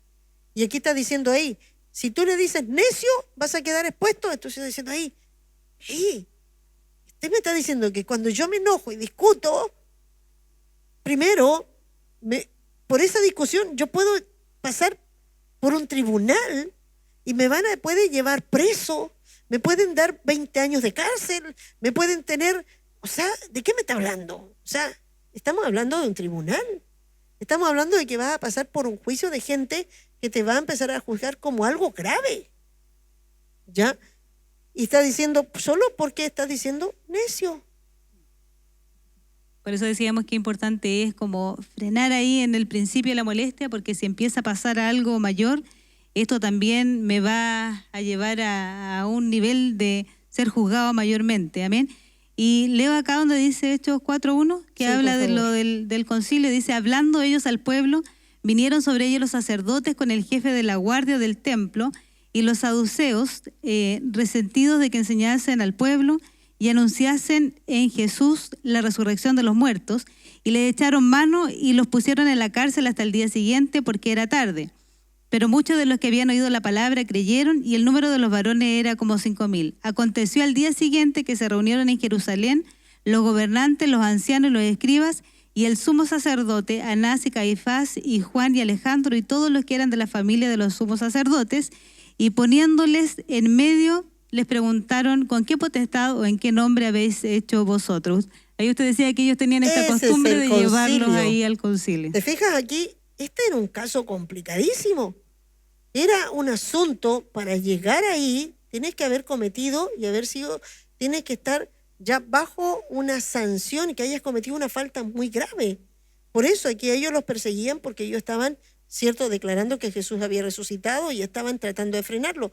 A Jesús lo tomaron también ellos y lo juzgaron a muerte. Ellos juzgaban. Por eso decía que tomaron a la mujer, cierto, que la encontraron en adulterio, y en llevarla al concilio. ¿Qué hicieron? Se le pusieron a Jesús.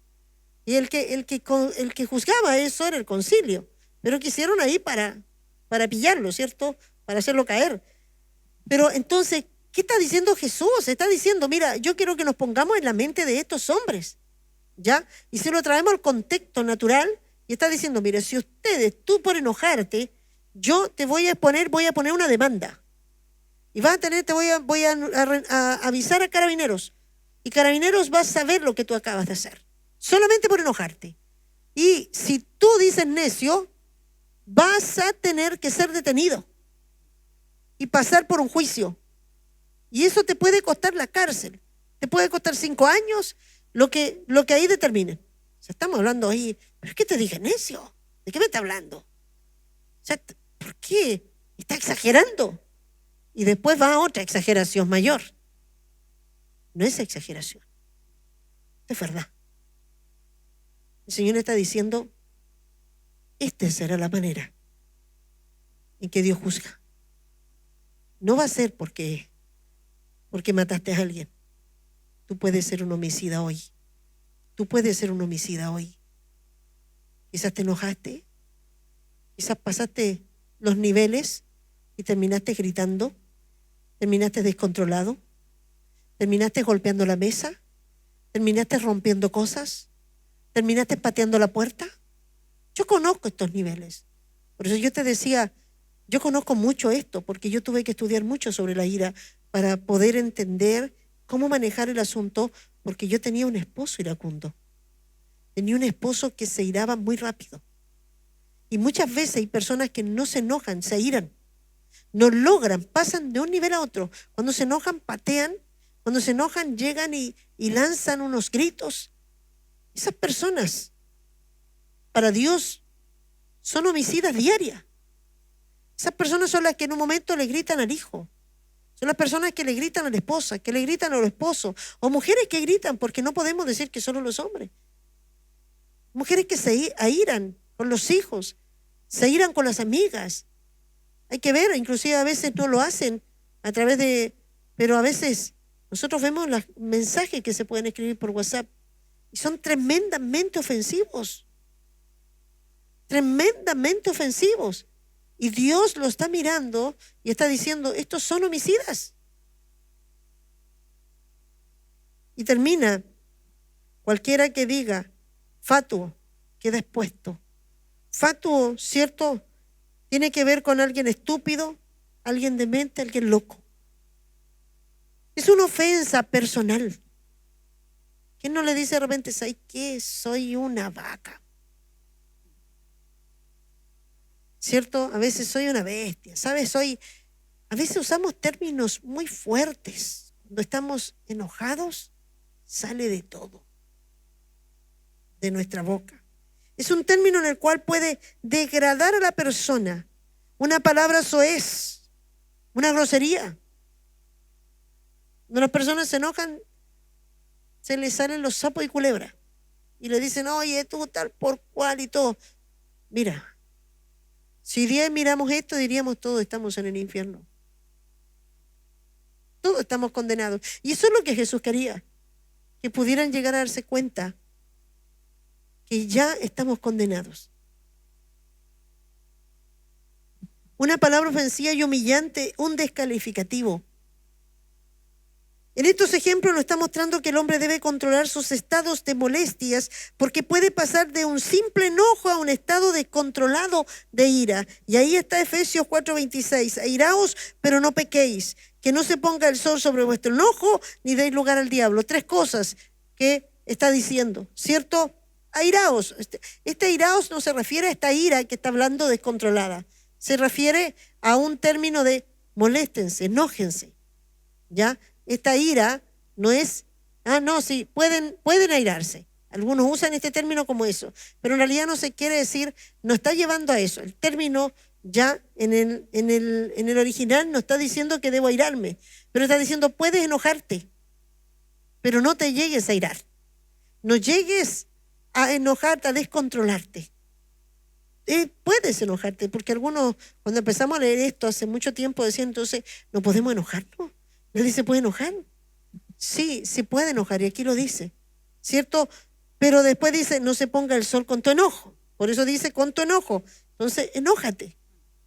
Pero no se ponga el sol. O sea, lo que tú decías, ¿me puedo enojar? Sí, pero debe pasarse así de rápido tu enojo. Puede que algo te moleste mucho, puede que inclusive estuviste en una discusión, pero mira, esto no me parece, esto, inclusive hasta una discusión teológica. Y después terminas, vas... Al poco rato pues vuelve, oye, mira esto, y conversas como que no ha pasado nada. Pasó. Dije la molestia. Dije lo que me molestaba. Dije lo que no... Pero después de eso no puedo estar todo el día sin poder hablar. Sin poder querer hablar con la persona o andar todo el día enojado. Por eso dije yo, andan todo el día enojados. Es que no puedo. Es que me enojé con tu papá. Pero entonces, primer problema, que no se ponga el sol con tu enojo. Que me peleé en la noche, así que, ¿cierto? Me queda toda la tarde. No, que no pase mucho rato. ¿Cierto? Que hay unos proverbios que también nos hablan fuerte acerca del iracundo, ¿cierto?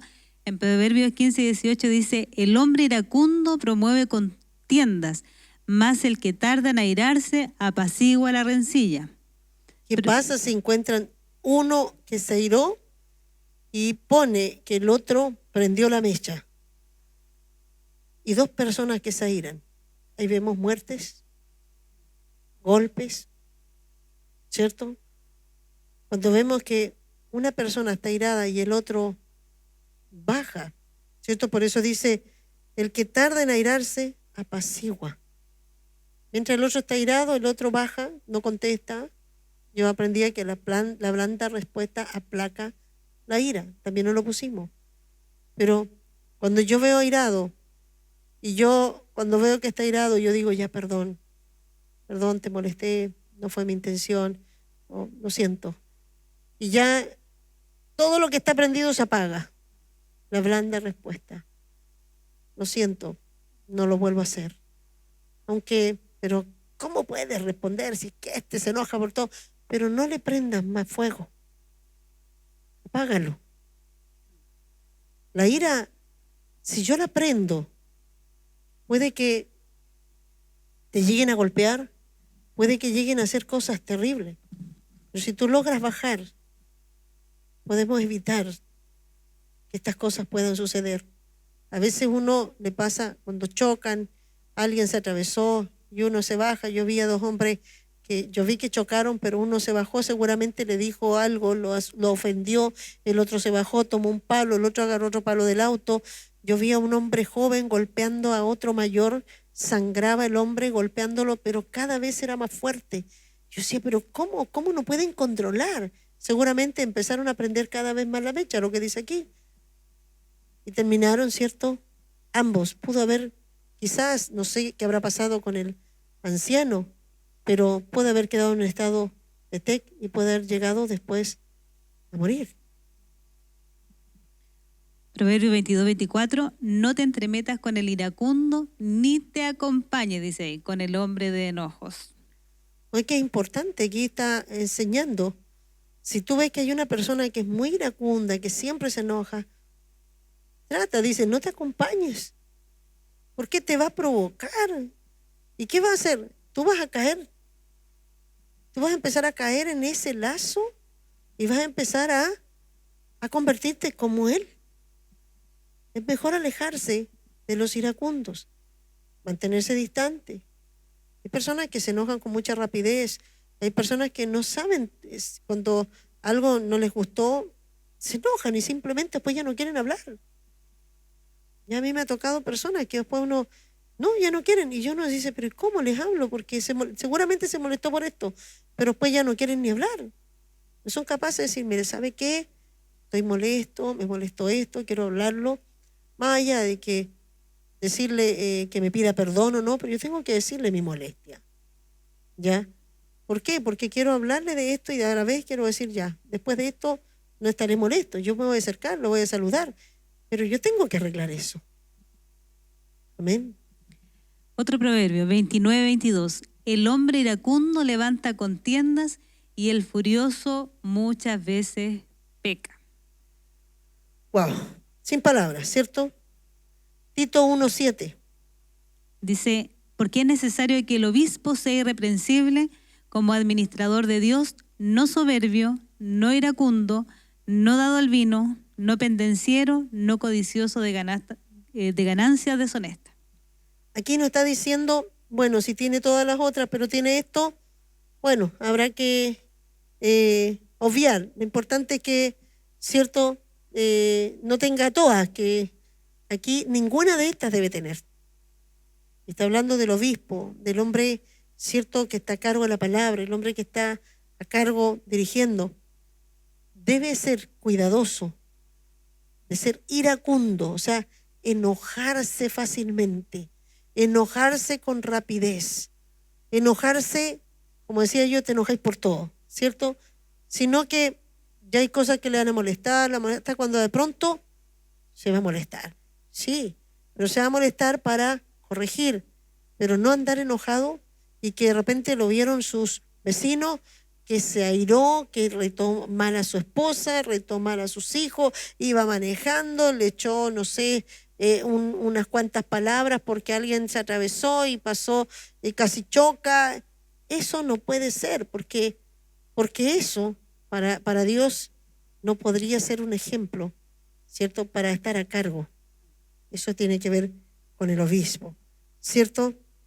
Dice segunda de Timoteo 1:7, porque no le han dado Dios espíritu de cobardía, sino de poder y dominio propio.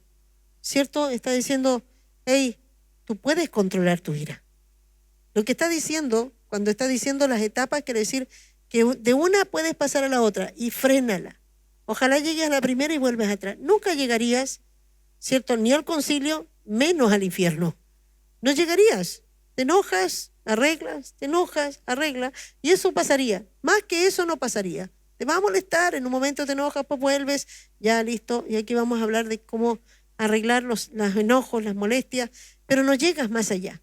Pero si tú no controlas tu enojo, puede pasar rápido a la ira, a ya descontrolarte y después terminarás airado y llegarás expuesto al infierno. Por eso es que nos está diciendo ahí, frenen antes de darle lugar al diablo. Porque la ira ya no eres tú. En la ira no actúa el hombre, actúa el diablo. Y ahí el diablo destruye, él mata.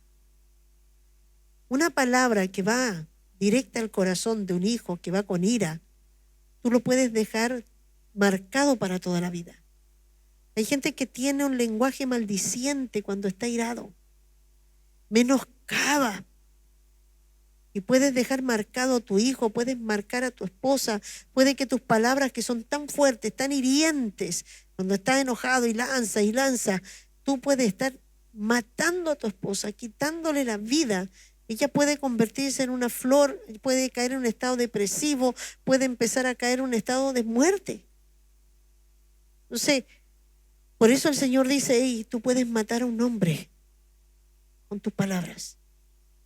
Tú puedes convertirte en homicida, puedes marcarle la vida, puedes marcarle toda su vida. Por eso, yo quiero decirte, hoy día estamos delante del Señor y delante de muchos hermanos. Podemos mirarnos y decir cuántas veces he hecho esto y quizás podemos decir, Señor, yo tengo que cambiar esto. Si es verdad que a veces me molesto tanto y llego y sale de todo y grito y mira, es más, en otra parte en la Biblia dice que no deben haber griteríos en nosotros. O sea, mira, ¿qué está hablando? Que casi nosotros vamos a hablar. Y cuando empezamos a gritar es porque alguien ya te está diciendo ahí, ya no te respeto. Yo cuando sé que me empiezo yo a perder, yo empiezo ya a gritarle a la persona y yo veo, ¿sabes qué? Me doy cuenta de que yo estoy mal. Porque digo, esta persona ya no me está respetando. Yo no tengo que gritarle para que me entienda, sino quiere decir que esa persona ya perdió el respeto. Y yo no voy a tratar con gente que no sabe en qué lugar está. Entonces, no vas a tener por qué levantar la vena, no tienes por qué comenzar. Simplemente, si tú no me vas a respetar, chao. No tengo por qué gritar, no tengo por qué. Tú eres mi hijo, tú te ganas abajo. Yo le decía un día, mi hijo se paró y era más alto que yo y me hizo así, me amenazó como, mira, ¿y qué tú? Y yo lo miré y le dije, mira, yo te lavé el trasero, yo te cambié los pañales, yo te parí, y no se lo dije ni gritándolo. Así que ahora te bajas y no me vuelvas a subir los tonos, ni me amenaces con el dedo.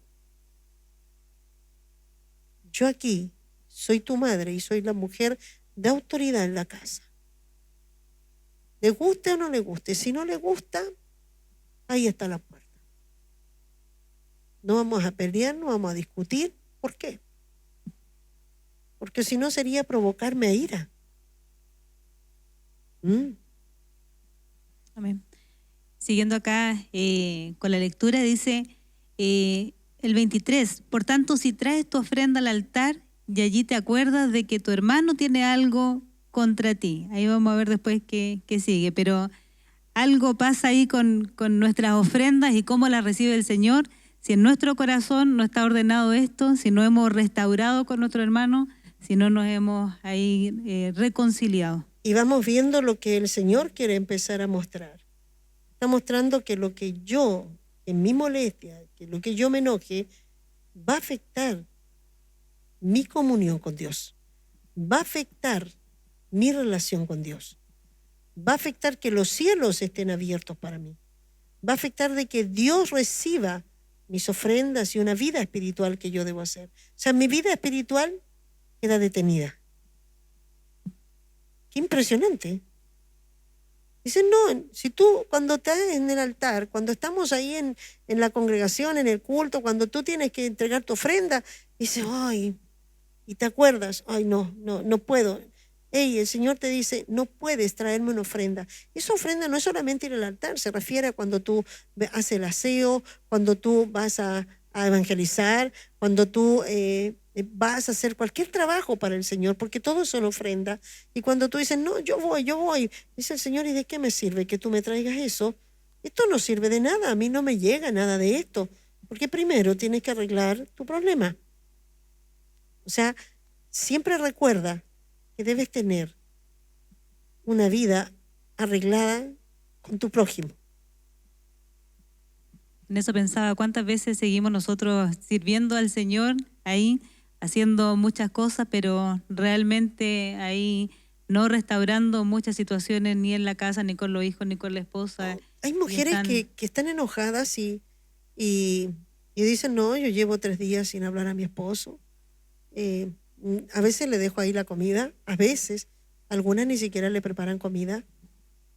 Y dicen, bueno, es que estoy enojada. ¿Ya? Y los maridos tienen que, llegan al culto y ellas, entonces uno dice que a veces siguen haciendo algunas cosas. Ya vienen a hacer aseo y todo, y uno dice, pero esto no sirve de nada. Tú no podrías hacer algo, y dice, si es con tus hijos, con quien sea. Nosotros siempre, en mi casa, con mis hijos, aprendimos eso.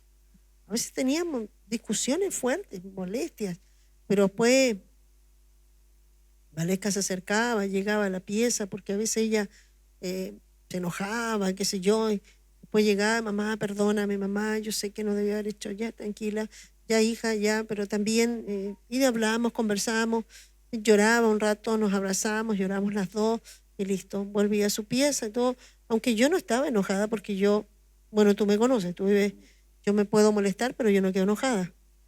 Ya, yo pues ya salgo y sigo hablando todo como, pero yo no quedo enojada, no quedo sin hablar, no quiero volver no quiero saber más de esto, no, porque no puedo pasar. Sé que yo, esto por años Dios me lo trabajó con mi esposo y con mis hijos, aprendí mucho eso, estando cerca con la gente.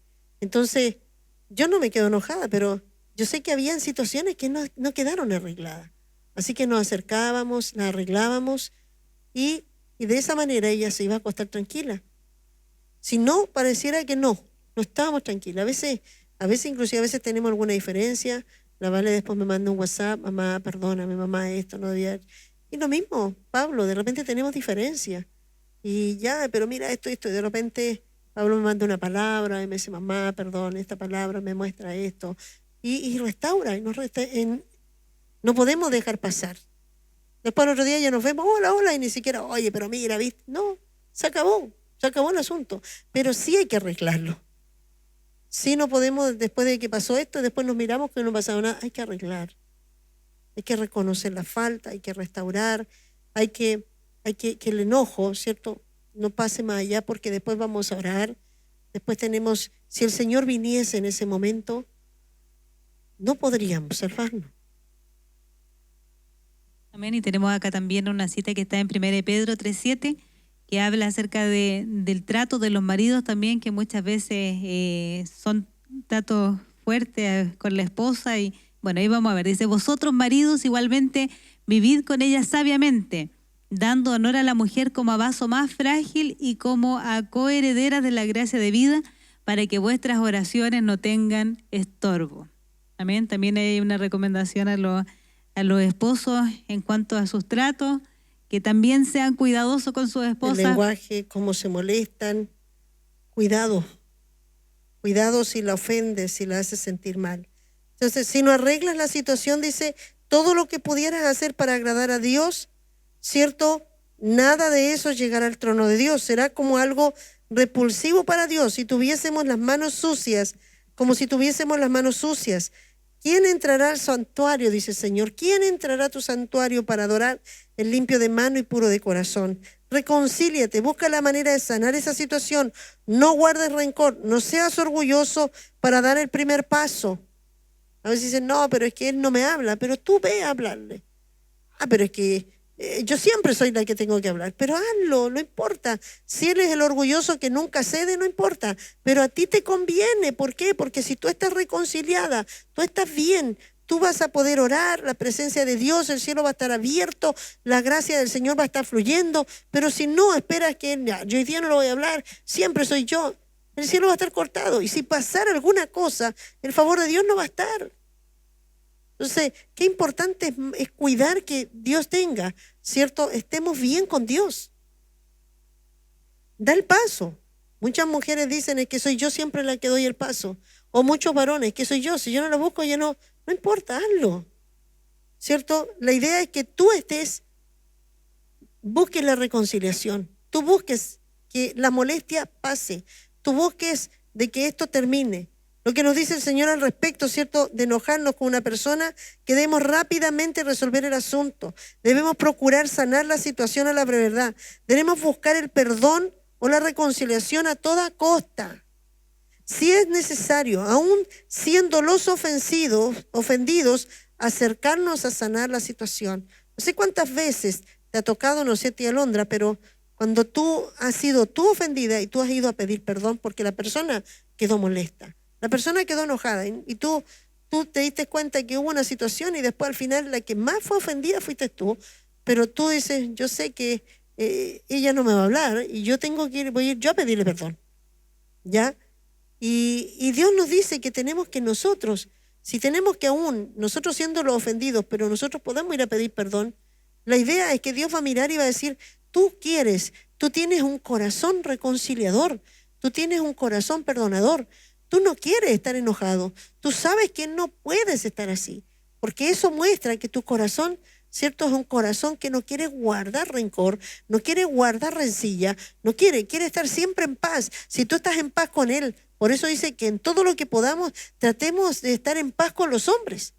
Entonces yo tengo que procurar de estar en paz. Si estoy en paz con Él, estoy en paz con Dios. Entonces el Señor nos lleva a esto, ¿cierto?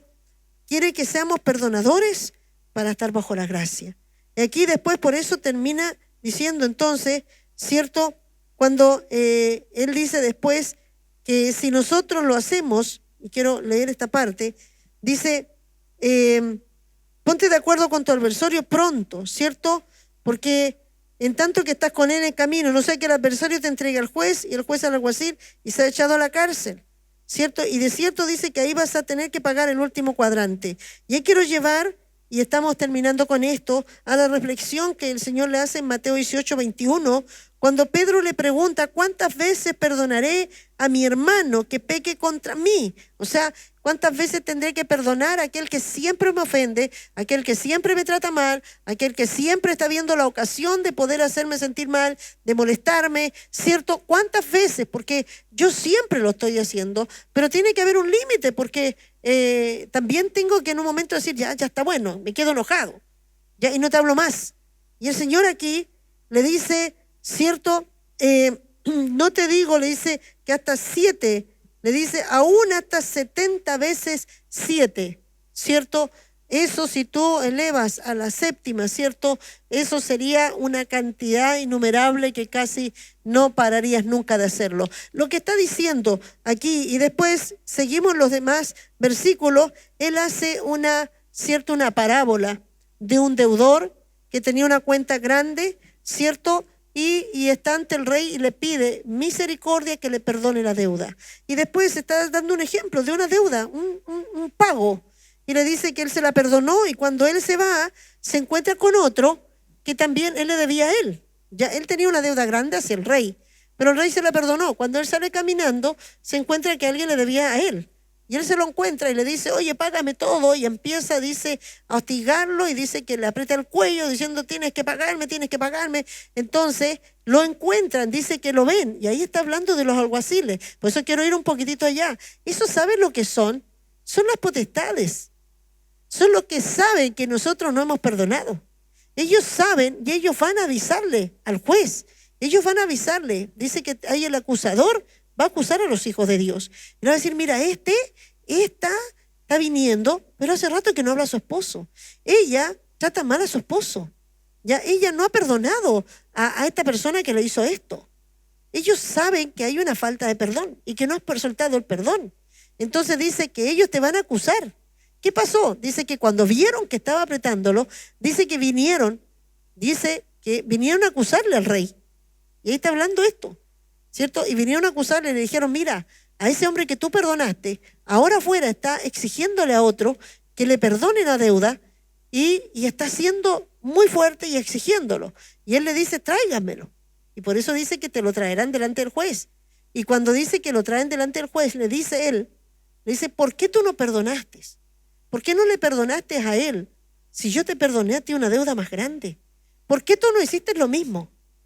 Entonces dice que lo toma, lo pone en las manos de los alguaciles, que son demonios de tormento. Esas son las personas que tienen la falta de perdón, gente rencorosa, gente que le cuesta mucho perdonar, gente que siempre está hablando de su herida, que me duele, lo que me hizo, y siempre están quejándose de eso. Esas personas, las heridas son falta de perdón. Las heridas son personas que no han perdonado. Tú apenas te haces mal. Hay gente que me dice, ay, una persona, un hermano me hirió y estoy herida hace como un mes. ¿Y por qué no perdonó? Si lleva un mes sin perdonar, un mes que está ahí con eso, si usted perdona y inmediatamente, el perdón es como un bálsamo que cierra la herida. El perdón significa que tú estás, hay un poder que te cierra el daño y ya no te sufura la herida. Entonces, él está diciendo, ¿cómo tú dices, yo te perdoné? Y ahora, y él mismo le exige, yo te perdoné, y ahora como tú no perdonas, te entregué en las manos de los alguaciles, y estos alguaciles son los que atormentan a toda la gente que no perdona, que es rencorosa, que es orgullosa, que no quiere dar su brazo a torcer. Nosotros conocemos mucha gente así, y mucha gente a veces tampoco quiere dar el brazo, y están todos ahí amarrados, y él dice, te pondré en la cárcel, y te dejaré ahí, hasta que tú pagues el último cuadrante. O sea, todo lo que yo te pagué, todo lo que yo te dije que a mí no me debías, ahora me lo vas a tener que pagar. O sea, ¿qué está diciendo? Esto está hablando de la gracia. Está hablando de que tú dejas de perdonar y Dios te va a dejar de perdonar. Y todo lo que Él te perdonó, te lo va a cobrar. O sea, se acabó. La gracia que tú recibiste, te perdonó todos los pecados, sí, pero a menos que tú dejes de perdonar. Y si tú no dejas, y tú no eres un perdonador, y tú así como tú quieres que Dios te perdone, y tú no perdones al que te hace mal a ti, entonces Dios te quita el perdón y te deja hasta que pagues todo lo que debes. O sea, es el infierno. O sea, qué importante lo que el Señor está diciendo. Desea que nosotros cuidemos a nuestro prójimo. También desea que tratemos con honra y cuidado. Y además, Él quiere que nosotros tengamos abiertos los cielos. Lo que está diciendo, la ira te puede traer problemas. La ira puede ocasionar de que tú puedas quedar expuesto al infierno. Tienes que aprender a controlar lo que está dentro. Tienes que aprender a controlarlo porque el mundo no lo puede controlar, pero tú tienes un Espíritu Santo, el Espíritu que nos da el poder para controlar. Yo quiero hoy día preguntarte, ¿cuántas veces te has llegado a enojar? ¿Cuántas veces te habrás llegado a descontrolar, a irarte? ¿Cuántas veces has tratado de fatuo? ¿Cuántas veces has llegado a tratar con una palabra soez? ¿Cuántas veces has dicho una maldición y has dicho palabras muy fuertes y ofensivas hacia tus hijos, hacia un hermano, hacia un familiar? Te enojaste demasiado. Quizás hoy día estás diciendo, sí, pero es que este otro, y llevas tiempo sin hablar. Quizás hay un hermano que no hablas. Quizás estás ahí pensando, es que este me hizo esto. Dios no te está preguntando, aunque tenga toda la razón, aunque tú sepas que lo que te hizo fue muy malo, pero Dios te dice que debes perdonar. Dios te dice que tú tienes que ir y acercarte y arreglar eso. Si tú no lo arreglas, Dios lo va a tomar, te va a tomar como homicida. Y Dios dice que esto nos va a costar carísimo. Va a hacernos pagar. Por eso hoy día es muy bueno que aprendamos a ser perdonadores. Si te falta, si es que soy rencoroso, me cuesta rápido perdonar, empieza a practicarlo. Piensa cuántas personas tienes que perdonar hoy día. Dobla tus rodillas, acércate al Señor y dile, Señor, ¿de qué me sirve yo levantar las manos si tú no vas a recibir mi ofrenda? Si los cielos se van a cerrar para mí. Y hoy día puedas decir, Señor, yo perdono. Y después toma tu celular y manda un mensaje y mándale a decir, perdóname por el mal que yo te hice. Yo quiero pedirte perdón, aunque esa persona haya sido la que te ofendió, la que te haya hecho mal, la que te haya estafado, pero perdónalo y dile, te dejo libre. Yo ya no tengo nada contra ti. Es tan importante para tu vida, es tan importante para que el diablo no tenga autoridad sobre ti, es tan importante para que los cielos estén abiertos sobre ti. Padre, en el nombre de Jesús, hemos compartido esta palabra. Señor, tú nos dices, Señor, sobre la ira y el cuidado que debemos tener. Señor, ¿cómo podemos llegar fácilmente de un momento a otro a descontrolarnos, perder todo lo que hayamos ganado. Señor, hoy día queremos pedir perdón por todo lo que hayamos ofendido con nuestra boca. Señor, ayúdanos, Señor, a traer a memoria, recuérdanos y poder acercarnos. Quizás hoy día sea un día que los padres se acerquen a sus hijos y quizás muchas veces se han airado, muchas veces le han dicho palabras fuertes. Es el momento que puedan acercarse y decirle, perdónenme, perdónenme. Y yo sé que esto traerá una sanidad, Señor, y traerá los cielos abiertos hacia su casa. Y los hijos, Señor, tendrán también, Señor, esa oportunidad de ser libres de ese dolor. Gracias, Padre. Gracias, Hijo. Y gracias, Espíritu Santo, por dejarnos tus enseñanzas. Amén.